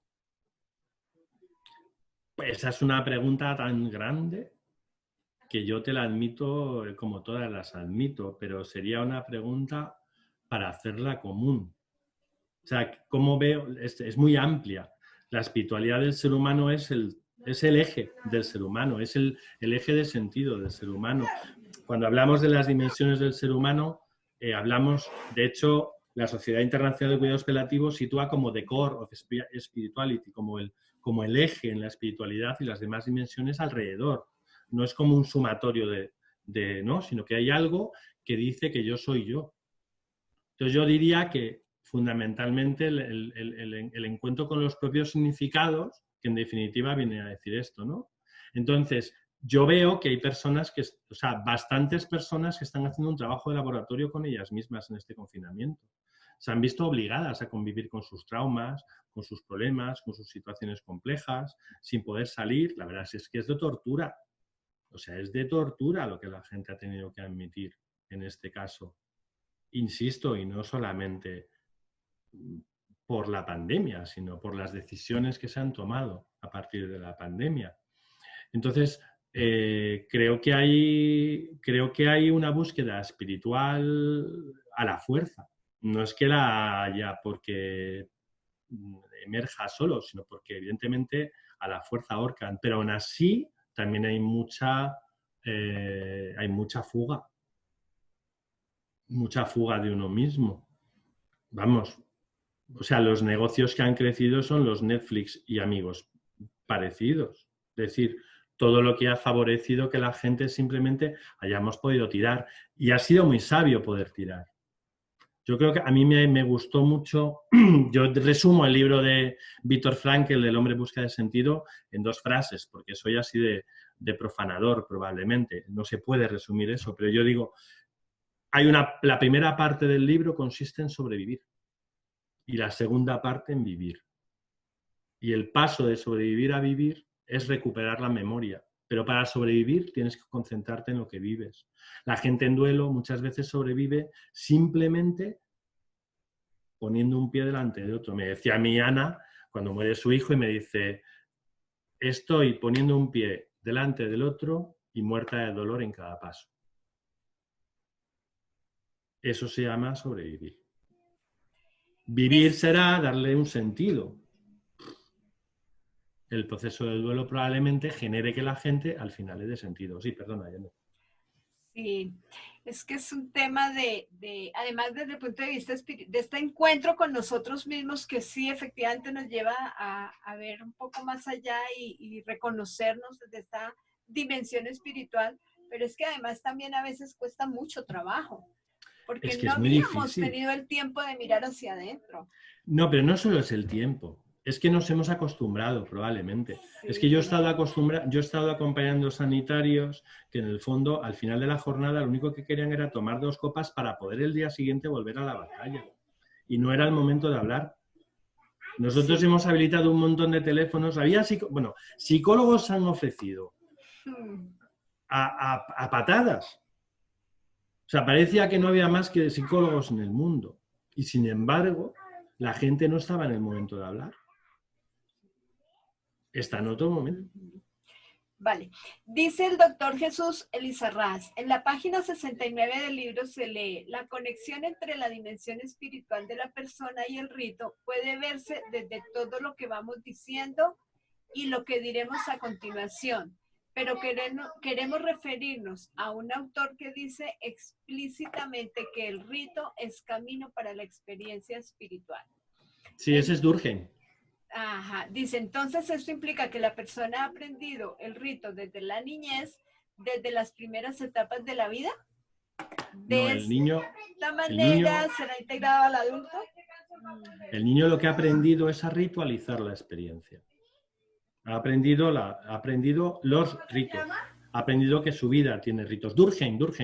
Emil Durkheim, pero no es Durkheim el del suicidio, sino el otro Durkheim, el que habla de los 4 caminos los 4 caminos de la dimensión espiritual: el rito, el encuentro, el arte y... Ostras, me ha ido el otro. La naturaleza. Y la naturaleza. 4 caminos de la dimensión espiritual. Sí, 4 caminos. Es decir, él habla un poco de la dimensión espiritual en sentido amplio y por tanto él lo que hace es que habla de esos 4 modos de acceder. En definitiva, cuando hablamos de esto estamos hablando de la experiencia de Rudolf Otto, de lo luminoso, de lo distinto, del misterio, ¿no? de lo que es como superior a uno mismo, aunque sea uno mismo, ¿no? Puede ser la trascendencia con los familiares o puede ser los descendientes, los ascendientes, es decir, los antepasados, puede ser el mundo como experiencia global, es decir, y algo de todo esto hay. Por ejemplo, en el rollo del cambio climático, aparte de mucha política, hay un punto de búsqueda espiritual también, de comunidad humana, que intenta buscar como orígenes. Pero yo creo, probablemente yo soy poco amigo de dejarme llevar por palabras, en ese sentido, por propagandas y demás. Entonces, porque yo el acompañamiento me ha llevado mucho a la individualidad, mucho. Ya había trabajado. Entonces, lo que viene a decir ahí doctor Jesús es más bien que el niño aprende a ritualizar la experiencia, y eso nos hace capaces de gestar nuevos ritos en nosotros. Mi hija ahora mismo tiene un saludo con sus mejores amigas. Un saludo es el rito de conexión con su mejor amiga. Y me lo hizo el otro día. Mira, papá, pum, pum, no sé qué, pan, y luego chocamos arriba. Y ese tipo de cosas que para un ajeno necesita una iniciación. Y es un rito. ¿Quién le ha enseñado ese rito? Nadie. Se lo ha enseñado ella, lo han creado juntas. Es una maravilla. Qué pena, perdón, es un paréntesis que quiero abrir y cerrar. Qué pena que los funerales sean todos iguales. Cierro paréntesis. No, pero sí hay tal vez un tema hoy por hoy donde el empresario funerario se empieza a dar cuenta. El empresario funerario sí, pero el funeral de la iglesia sigue siendo igual. Ah, bueno, ahí sí no tenemos mucha incidencia. Sí, bueno, pero hay un cura por aquí. ¿Qué nos dice nuestro querido sacerdote? Se ha ido. Se ha ido, sí. José, desde la iglesia, en lo que tú sabes, en tu actividad permanente, José, ¿qué se me hizo José? Abrir el micrófono, José Najarro. Ahora, José. José, desde ahí, ¿qué te dice tu gente dentro de la actividad? Él es salesiano. José, mucho gusto. ¿Te perdiste? Mucho gusto. Buenos días. Sí, pues, bueno, aquí afirmativamente, como dicen, en el caso de los ritos en la iglesia, pues no han cambiado mucho. Lo único que es las transmisiones que se hacen en vivo, ya de los diferentes actos que se tienen, pero no hay aparte de que no hay una propuesta nueva, aquí en El Salvador relativamente no se sabe nada de lo que es el acompañamiento de la tanatología. De hecho, incluso a mí me hacen hasta bromas así, muy curiosas, pero tanatología, nosotros tenemos una palabra que es tanate, el tanate de cosas, de ropa, porque todo el mundo se extraña y se admira sobre eso. Pero sí, definitivamente esto abre. De hecho, yo lo menciono en mi grupo con mis hermanos, que tenemos que tener una mente un poco más abierta, en el sentido de que las cosas cambian. Y precisamente en mi credo católico, esa es una de las razones por las cuales incluso está bajando la cantidad de creyentes, pero es por ese mismo círculo cerrado, ¿verdad? Pero sí, no, sería interesante el que un sacerdote proponga algo diferente como para poder celebrar un rito. ¿Ya? No, bastaría con abrirlo un poco simplemente, es decir, para favorecer personalizaciones, nada más. No sé si, o sea, no te vas a saltar nada que es inveterado, como no sé, que tampoco se lo saltan ninguna otra confesión religiosa del mundo ni nada, pero bastaría con hacer algo. De todas maneras, que en definitiva, fíjate, Janet, cuando yo me puse a hablar de este tema o puse a escribir, era porque yo creía que era importante que esta dimensión, que es como la de significado y profundo, porque al final en el libro lo digo en un momento dado, ¿no? Es decir, al final el duelo es un rito. Uh-huh. Sí. Perdón, en cuestiones de la iglesia, como que la iglesia tiene su estándar en cuestiones de rito, porque por ejemplo la misa y todo eso, yo creo que no, difícilmente lo cambiaría. Lo que sí cambian, por ejemplo, son los mensajes, como los dan, toda esta cuestión del acompañamiento verbal, sí ha habido mucha modificación. Anteriormente no era así muy cuadrado y esto tienes que decir porque viene en el misal o viene en el leccionario y así tiene que ser, y ahorita el mensaje es con una parte más humana, no desde la satanización, no desde el castigo, no desde el te vas a ir al infierno, ¿no? Por ejemplo, anteriormente no se permitía que las personas que se suicidaban, que se quitaban la vida, fueran admitidas en el templo. Ahora lo meten con todo el proceso desde los pies, no recuerdo si es desde los pies o la cabeza, pero todo el proceso, toda esa ritualización ya lo han permitido y se ha ido evolucionando, aunque en sí la parte de protocolo es el mismo. pero sí los sacerdotes han dado como que este plus de acompañamiento. Lo digo por la experiencia, que ha habido sacerdotes que han dado este giro y se me hace un acto muy lindo, porque no nomás es de los sacerdotes tradicionales que están así como los caballos, porque me dijeron y así va a ser, no, ya se han abierto. Entonces, no, pero yo no era una crítica a los sacerdotes en general ni nada por el estilo. no, de los Era ritos, simplemente claro. que la flexibilización de la que estamos hablando, la flexibilización incluso que los funerarios empiezan a tener en la cabeza, la personalización del rito, que es lo que hace que ese rito tenga como un La peso esencia. La más esencia. específico, eso igual está ahí como pendiente. Pero en todo caso es verdad que un rito social es social y tiene esa parte. O sea, va a ser así. O sea, que no cambiaría efectivamente nada especial. O sea, pues sería misa, o sea, sería igual. Pero probablemente hay elementos de personalización que uno puede hacer. Y yo creo que se han hecho. Yo los he percibido en algún momento, de alguna manera, ¿eh? Sí. De todas formas, también ¿Quisiera es que participar? muchas veces, ya te doy la palabra, a veces también es que no se han tenido del todo en cuenta. De pronto puede ser también eso. Yasmín, cuéntanos. Sí, mira, bueno, yo quería compartirles. Yo soy cristiana y los servicios funerarios tienen un poco, pues, tipo, no católico, porque no es pero sí hay para la Biblia. Pero yo recuerdo, yo misma, y con lo que me quedé, porque me gustó mucho, es que muchas personas pidieron la palabra y hubo como un tiempo prolongado de personas trataron de ser lo que mi mamá había tocado sus vidas. Como en momentos difíciles han buscado un consejo con ella y que les había cambiado la vida. Y de verdad fue algo bien sorprendente, porque quizá yo no dejé de vivir muchos años con mi mamá ya casada y no sabía yo cuánta gente había tocado. Entonces creo que este tipo de reconocimientos y de cambios de rituales, como decían, no es algo estipulado, yo no lo he visto en otro funeral, pero en el de mi mamá fue algo que me reconfortó mucho. Entonces yo creo que, como decía Valentín, creo que vamos a tener que ir haciendo cambios y cada quien va a tener sus rituales de acuerdo a cómo se presenten las circunstancias, porque ahorita estamos viviendo una situación completamente fuera de lo que se había tocado vivir y probablemente como tanatólogo. Gracias, Yasmín. Se te oye bien. Tendremos que ayudar a personas. Ajá. Se te oye lentísimo el internet.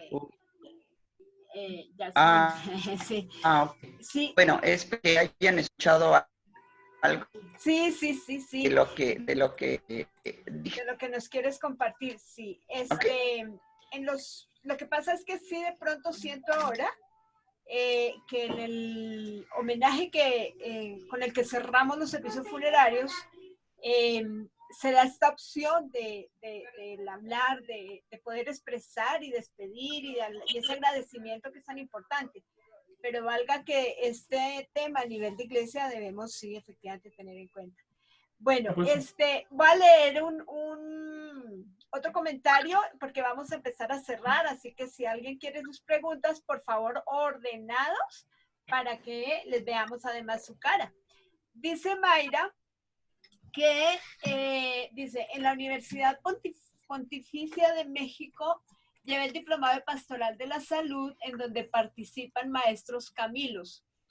Ahí aprendí mucho más a ser tanatóloga y el vivir y morir. Hay varias encíclicas religiosas que nos ayudan. La liturgia no cambiaría, pero los ritos son amplios, solo que el pueblo de Dios no los acepta.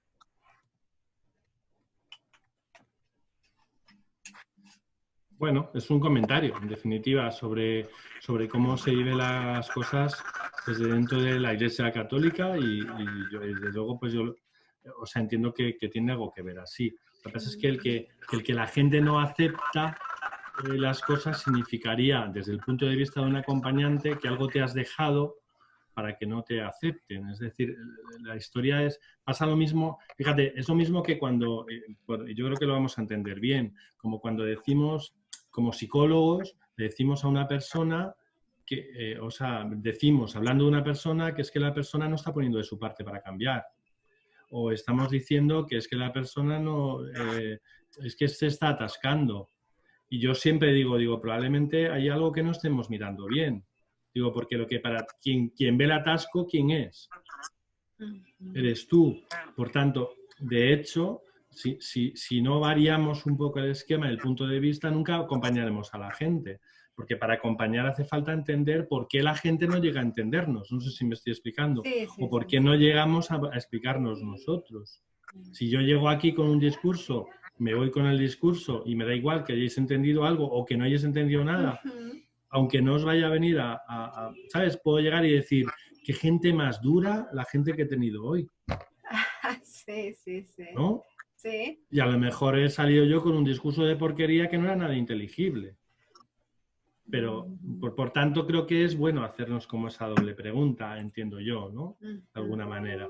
Sí, es interesante, sí. Edith, cuéntanos qué querías decirnos.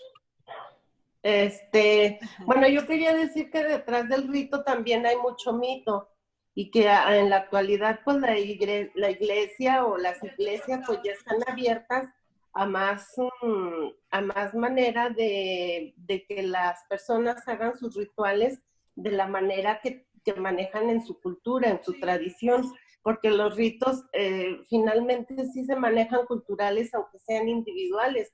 ¿Por qué? Porque dentro del contexto en el que vivimos, dentro de la sociedad muchas veces también tiene como que la oportunidad y el derecho, sobre todo en comunidades pequeñas y en México, que tenemos costumbres tan variadas, tiene la oportunidad, el deseo de acompañar a los deudos y de alguna manera de despedirse del difunto que toda la comunidad conoció y que en su momento pues fue querido o no fue querido como haya sido, pero que finalmente ya está muerto. Y la iglesia pues también juega un papel muy importante. ¿Por qué? Porque muchas personas o la mayoría de las personas que profesan una religión van basadas en esa religión y los rituales que vamos haciendo las personas pues también están basados en la religión que se profesa.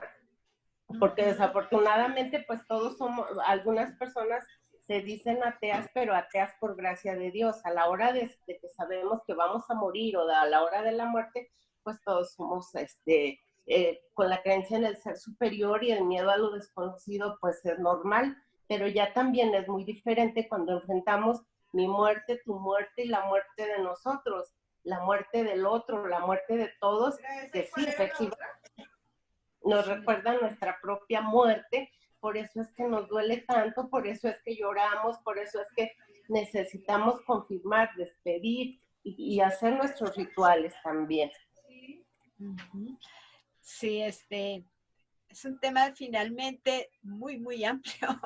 Sí. Doc, dice aquí, perdón, que se me pierde acá, Leoncio dice, una reflexión muy mexicana. ¿Qué cabrona es la muerte? Que no mata a los que se lleva, sino a los que se quedan. Wow, eso es un ritual. Fuerte. Es un ritual. Sí, es una reflexión, en definitiva, que le quita un poco de esperanza al duelo, ¿eh? Sí.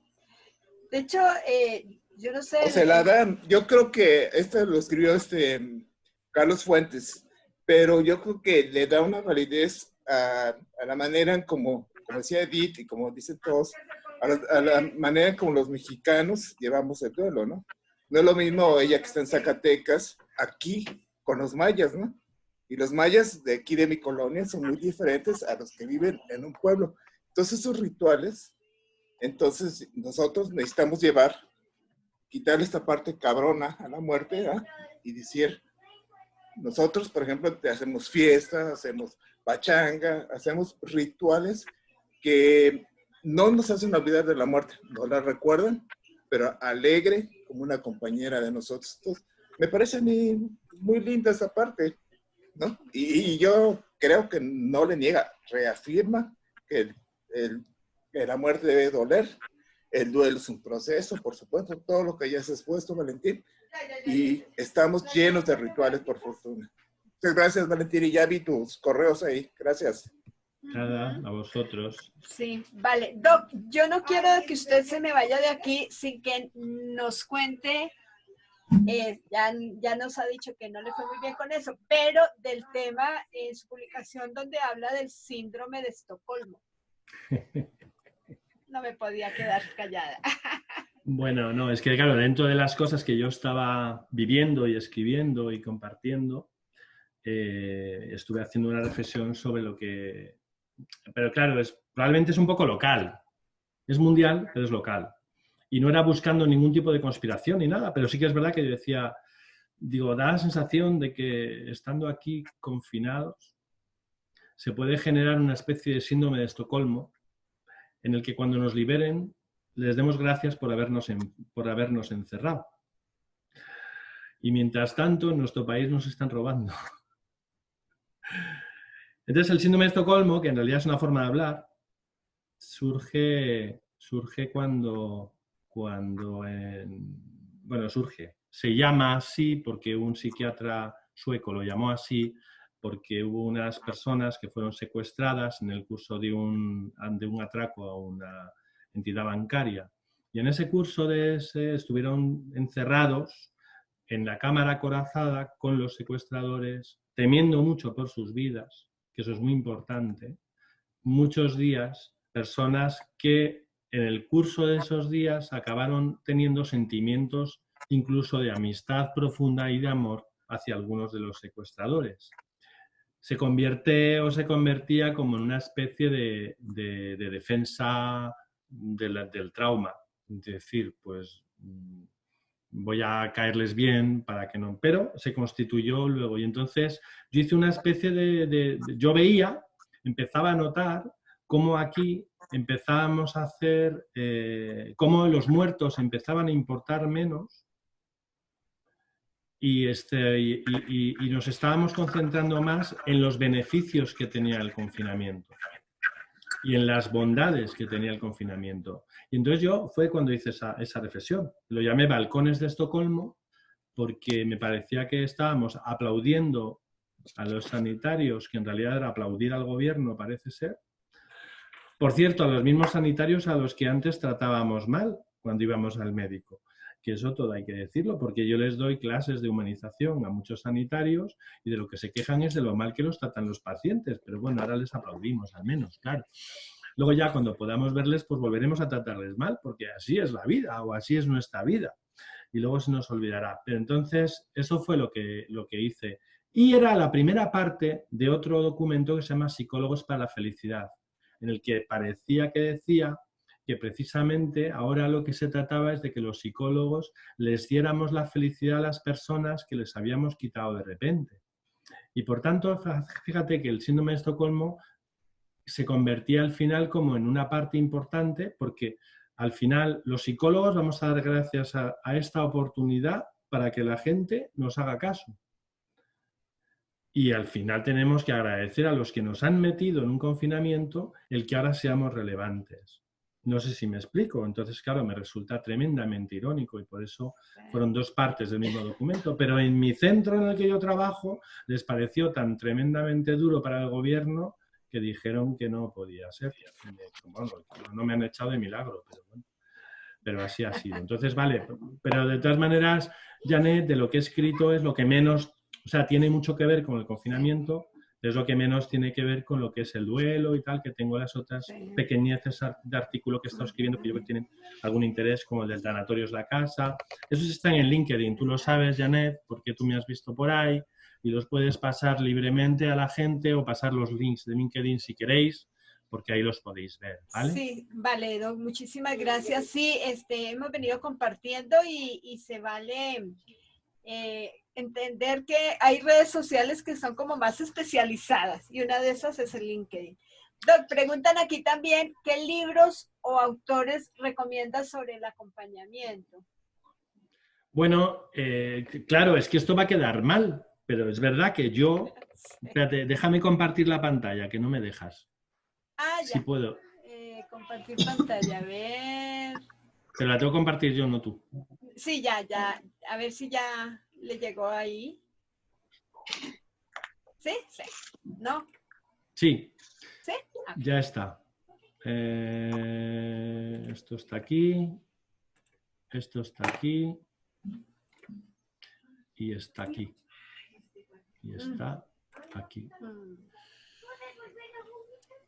Bueno, pues de verdad que no os parezca mal, pero la parte primera del libro Se me ha roto la vida, que es el último mío, habla mucho de lo que es el acompañamiento. Yo diría que habla de una manera escandalosamente simple. Igual os parece una tontada, pero bueno, leerlo alguien y decidme si lo es. Oye, pues está muy bien visto. Mira, hay 3 personas. Hay 3 personas que lo han valorado muy bien el libro. Y la segunda son testimonios de las personas. Y por tanto, vale. Pero bueno, al margen de este, que sí que es verdad que quería deciroslo, quería proporcionar como una oportunidad de verdad. Además, tengo que deciros que yo no me llevo un duro con los libros, con ninguno de ellos, porque son del centro de escucha y entonces todos los dineros van para acá. La promoción es porque creo que son importantes y sirven.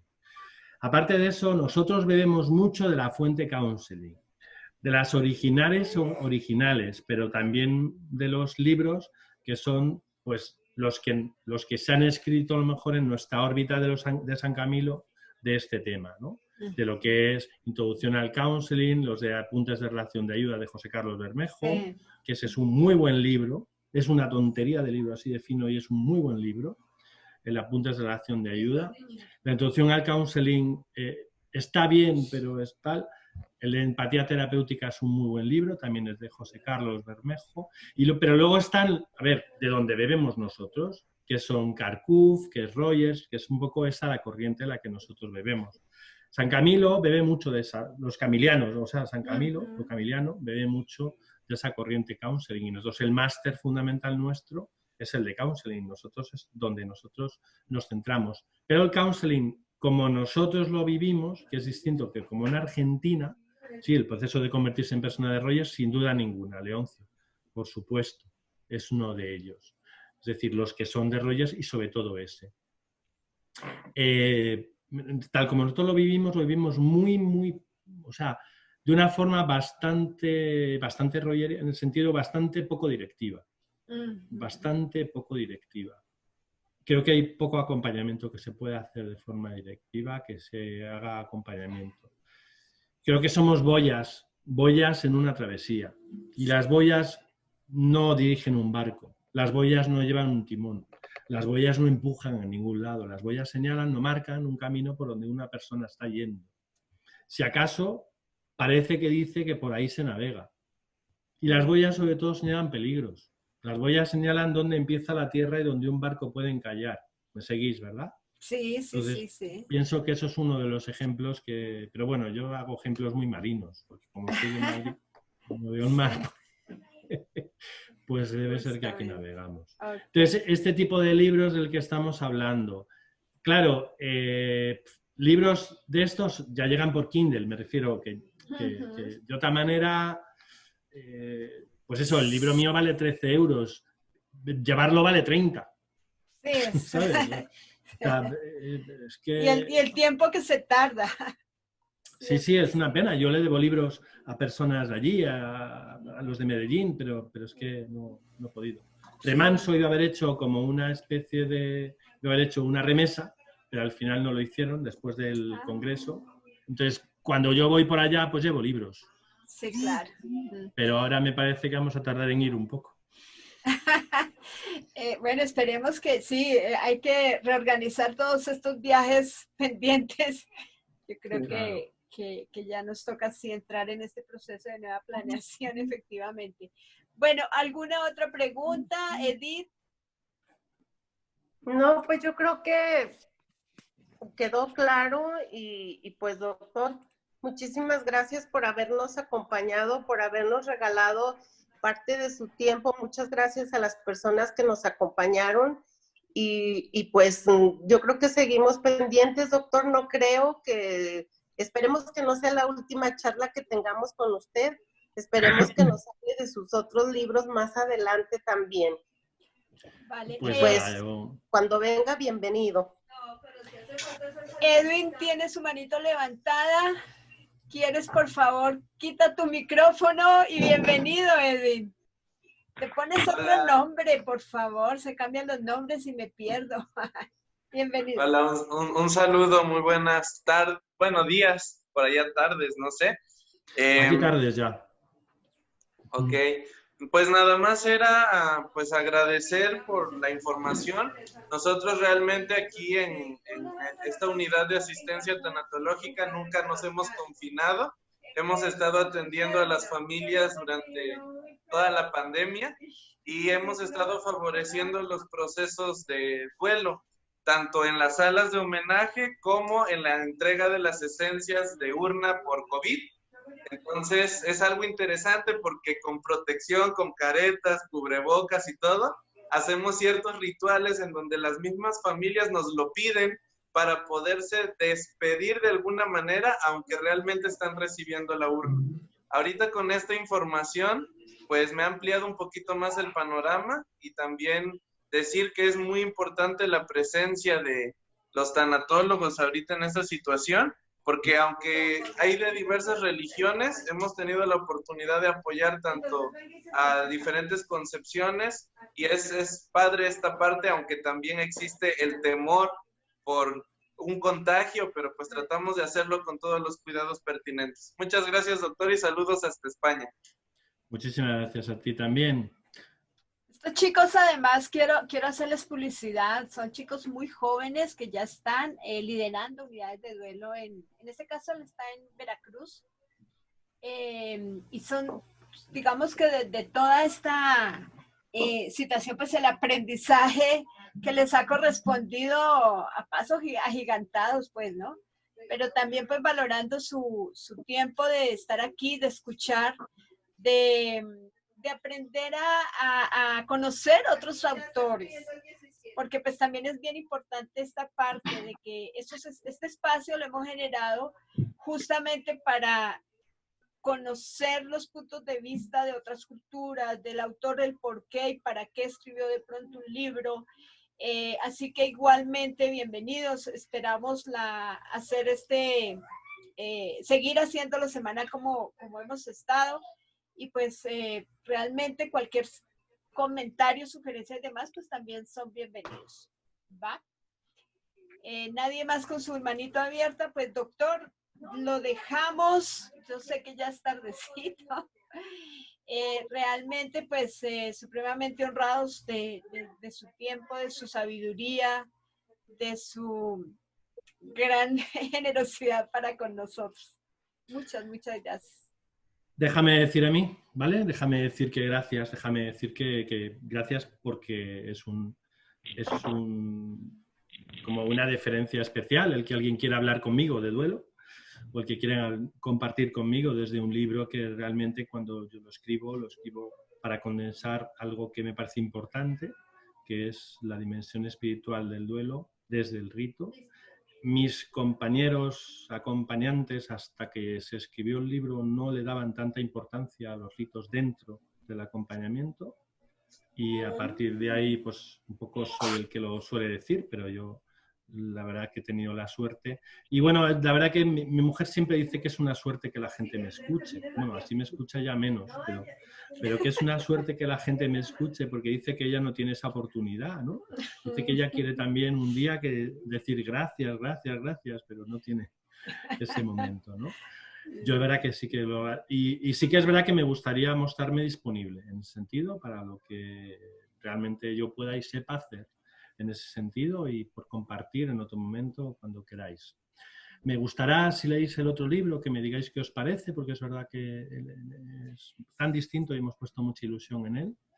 Y mucho gusto, de verdad, ¿eh? Ha sido un placer ver tanta gente interesada en este tema. Nosotros tenemos aquí un máster de duelo, pero no tenemos 58 participantes en él, ¿vale?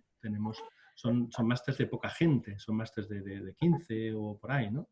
Un máster que impartimos nosotros aquí en San Camilo, un poco con la universidad, ¿no?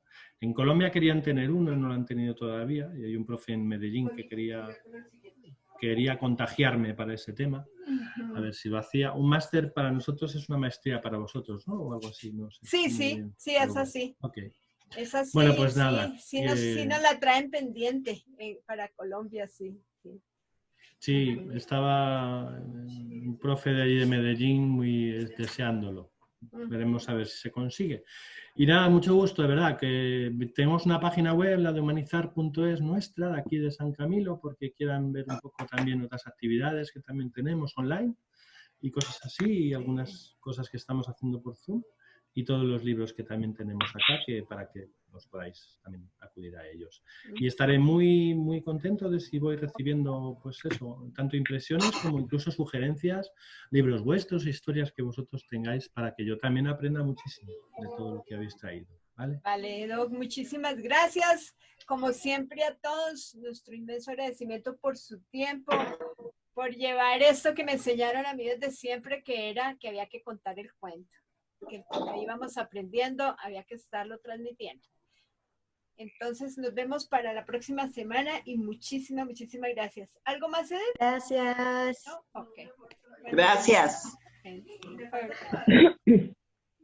Muchas gracias, besos. Muchísimas gracias. Muchas gracias. Hasta pronto. Un gusto saludarlos. Gracias. Que tengan un excelente día. Gracias. Mira, ahora hay gente que se la ve por primera vez y todo. Gracias, adiós. Este también es el ritual de despedida. Sí, Gracias. La gente conecta la cámara para decir adiós, gracias. Sí. Gracias. Ay, ahora estamos viendo a todos, qué bonito. Ay, claro. Gracias. Muchas gracias. Saliendo, adiós, gracias. Muchas gracias, mucho gusto. Bueno, pues. Yo me quedo hasta el final porque me gusta. Me están diciendo así. A ver qué sucede detrás de cámaras. Mucho, Toñita.